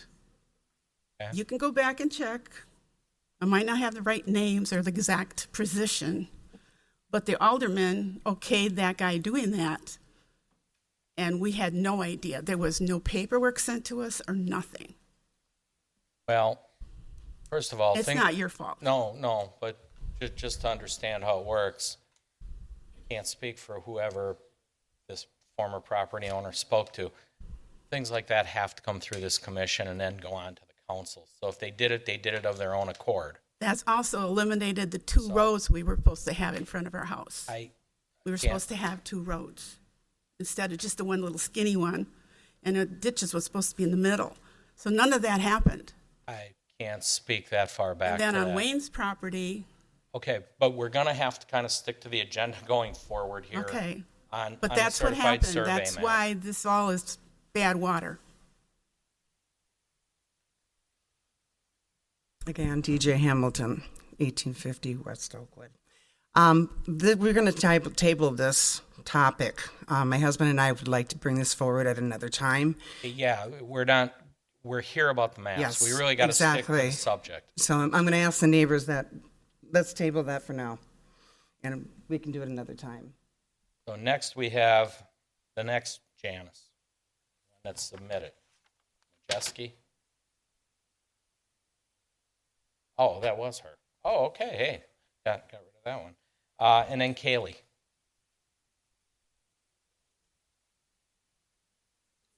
Hi, Mr. Mayor. Howdy. Howdy. Come on up. You're up. So name and address, please. Philip Hurley at 10255 South Judith Place. I'm the second house on residential across from the wetlands, which we're all kind of concerned about that in the first place. And apparently the houses across from me, that's supposed to be a residential area, right? Is that correct? You know something? A little bit lost. I'm seeing unplotted lands. You're saying wetlands. Well, that's right across the road from his house that was just speaking. It's behind his house. And that's all wetlands that goes all the way to the 94. So we all got this problem with water problems. Okay, we're not going to go on about the water problems right now. We're going to stick to the Right. map, to the CSM to redo it. Okay. Eventually, Mr. Schlueter, if this moves forward, will have to address his Yes, property. I understand that. So he can have negative effects on your property. If whatever he does, it has to be engineered not to affect your properties. What's Okay. happening now may help solve the issue, Yeah. okay? Or But- make it worse. No, he can't make it worse. Our engineers, they do what they do. Engineers do Yeah, what they right. do on rate of flow and the whole thing. Why it's that way now? Unfortunately, it is that way now. And it's really not his responsibility to completely clean it up. Yeah. To make sure it doesn't get worse and to control what he does to make But I'm sure more saying flooding doesn't happen. if he buys this other land behind that across from us, it's going to get worse because it's a wetland. It's going to stay the same. If anything, he's going to put a pond in and it may get better. But I'm not an engineer. I can't Yeah, state right. that. But always the intent of doing this is to make things better. Because if he is going to put in a warehouse building and some parking lot, that's impervious. Water's Right. not going to absorb. So we have to find a way to contain that Right. water and then release it slowly, properly to where it's supposed to. Because the wetlands actually solve problems unless they try to reconstruct it or change it. Correct, but he wants to acquire the land to keep it natural. So he's not intending to build on what he's behind the homes. Well, I got the understanding that he's going to, if he acquires the land, he's going to put a parking lot there. No, on lot one, he'll put the building, but he'll acquire that land from Where's the people going Miss to park? Hamilton. Where's the people that propose going to park their cars? We're not there yet. Because Yeah, I know. There is a building and adequate parking has to be there. Unfortunately, you had to sit here, I was informed, for 2 hours and 15 minutes to listen to parking issues here in the square. Every building that comes through, we examine parking, the size of it, the use, and how many parking spots will be Yeah, I understand. utilized. So he will have to have adequate parking. They're not going to park in the woods. That I can assure. No, that's swamp. And he intends to keep it that way and put a pond in to improve it. Well, he'll have to. So, Okay, thank you. okay? All right. Miss Kaylee, you got skipped. Come on up, Kaylee. Kaylee Kujak, and I live at 10108 South Judith Place. I promise not to talk about water. Thank you. At this point, I understand we're just working on zoning, so I just wanted to introduce myself and let you know that I would be the actual direct neighbor. And I stood up here pregnant. I believe someone offered me a chair. I had a baby on the way. I have a 2-year-old, and I'm pleased to know that there won't be a tall building with people looking into my yard, watching my kids play or me or anything like that. I do have concerns about pond, but I do understand water has to flow somewhere. That's all I have about water. At this point, I just want to be able to be in contact with you guys. I have open invitation on any information you can share with me to help this process go, because I do understand this is going to get developed eventually one way or another, and giving us the opportunity to have say in what is going to happen. My concern, we talk about that where there is going to be trees, that's beautiful. I'm slightly concerned what will be next to me, but I know that will come at a future date. Correct, and there'll be bermage and things of that nature, and again, it'll have to work with flow water and in trees and vegetation, things like that. Kaylee, you're approaching this correctly. I'm just going to say one thing: this isn't zoning. This is a certified survey map. Yeah, just to get There's been a lot. just to get the properties in line, so the proper owners are in place, and then the zoning will come, and you'll have whatever split zoning or what have you. But then the conditions and restrictions. Much like, unfortunately, the 2 hours and 15 minutes you sat through here for phase 3 and everything else we went through, those were various phases of development. It takes time, but like the one development, they notified people within 600 feet of the development, not just 300 feet, because they may be ill affected. So, the intent is never to lessen the value of your property at all. I appreciate that. So, but keep in mind, just because you have an issue on your property doesn't make it the responsibility of somebody else to correct it either as they develop. Right. And and that's a tricky thing to try to understand at times. Yes. Okay. With that, I think I can go to the commission now. Holy smokes. John, are you done, Kaylee? I'm sorry. Oh, yeah, pretty much. I just really, at this point, since everything happened, just introducing myself. I mean, we're literally like a family. We're all always looking out for each other. And these people came to me in my darkest times. They were there for me during the loss of my significant other, who is not looking, but he took his life on this property. So it's very concerning for me what's going to happen, because it was the last place his soul touched this earth. So I just appreciate you guys listening. And I wasn't going to say all that, but I'm ripping the Band-Aid off so I don't have to say it again. So if I come up here, just remember that, okay? It's okay, Kaylee. Thank you for sharing. Appreciate it. We'll go to the commission. Chauncey, you want to start us out? I do have a question for the resident. I think you own the property today. I do have a question about your last comment. Can you give more details? You were saying you want to wait based on everything you heard. I just want to know what that meant. No, she just didn't want to talk about the water issues, because that's not why we're here. It wasn't an agenda item when we got far off topic. Got it. Okay. Thank you. Nothing else for me. Okay. Fred? No questions at this time. Chris? We're only talking about the certified survey map tonight, so that's all we need to discuss further tonight, right? That is the agenda item. I mean, we got a little off. That's okay. Greg? No questions at this time. Ashley? No questions. No question. It's just after all what I heard today, I know we're just here for the certified survey map, but there was other information shared about the pond and the trucking in the back and the acquisition from your land and the pond and the wetland, and all of this information. Is very hard to disregard that and just focus on this.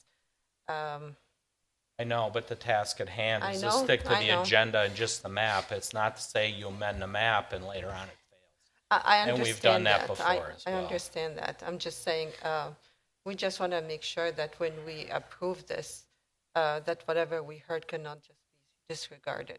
That's all the comment I'm adding. So. It's quite the That's- process through the map and everything else. So. I don't have any comments. I kind of spoke enough. This is just the first step in the whole thing. But as I said, you have a pretty good partner in Mr. Schlueter.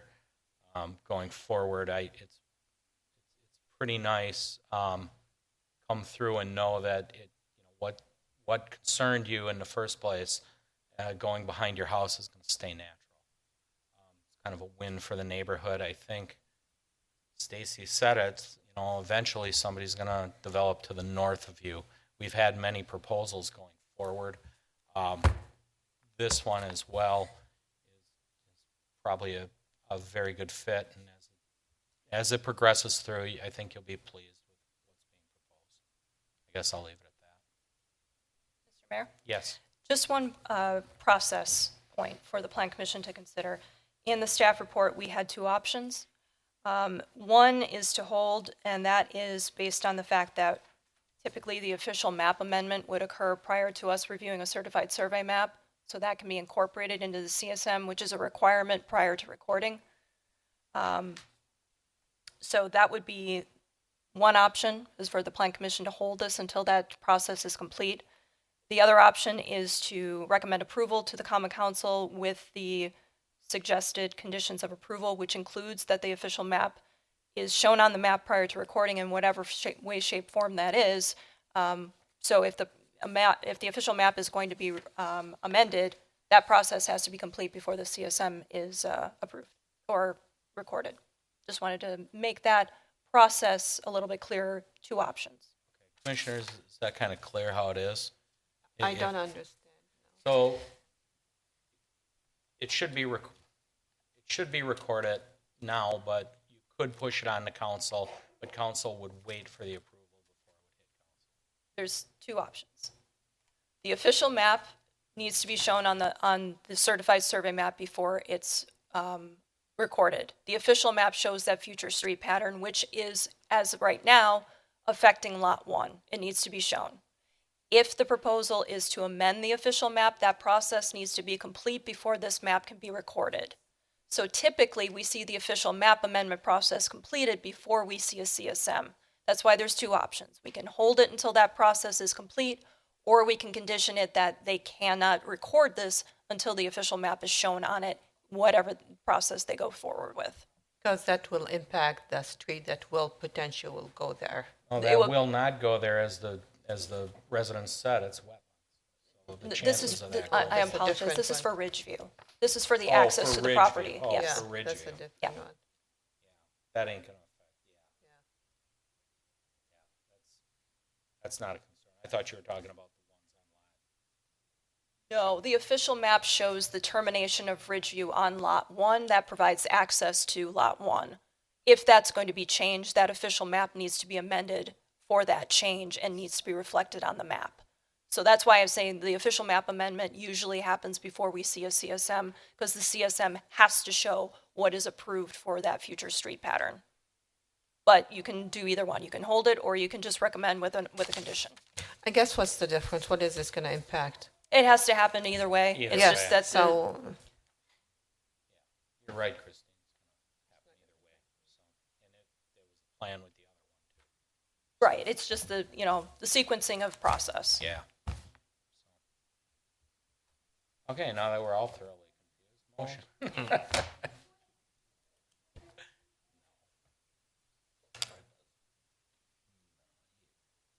We're gonna do it anyways.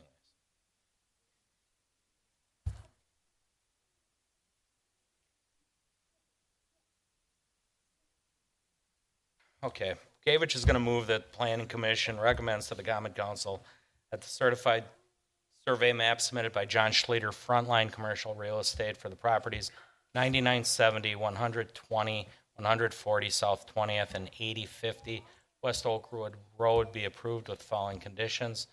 One, that the official map is shown on the map prior. No, we don't want it prior to recording. Yep. The official map needs to be on the map prior to recording. Prior to recording.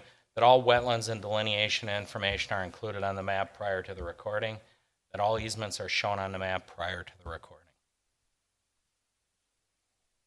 Oh, that all technical corrections, including but not limited to spelling errors, minor coordinate geometry corrections, and corrections required for compliance with municipal code and Wisconsin state statutes are made prior to recording. Lorik seconds. Roll call, beginning with Ashley. Chinsky, aye. Lorik, aye. Kevich, aye. Guzekowski, aye. Seifert, aye. Chandler, aye. Hannah, aye. Okay, before we get to adjournment, as long as I got an audience, somebody to actually listen to a community announcement. Our annual turkey trek is taking place Thanksgiving morning, right out here at Emerald Preserve at 8 a.m. So if you want to join me and Alderman Guzekowski and take a walk in the morning, bring a non-perishable food item for our local food pantry, it would be greatly appreciated. Start your day before your big dinner with a big walk. We'd appreciate it. Join us. Goofy hats are not required, but encouraged. So, does anybody have anything else? If nothing else, oh, John. You sure? I wish you all a happy holiday, and for those of you going deer hunting, good luck and be safe. Motion for adjournment, please. Seifert moves to adjourn a meeting at 8:35. Lorik seconds. Roll call, beginning with Greg. Lorik, aye. Kevich, aye. Guzekowski, aye. Seifert, aye. Chandler, aye. Hannah, aye. All right, thank you all.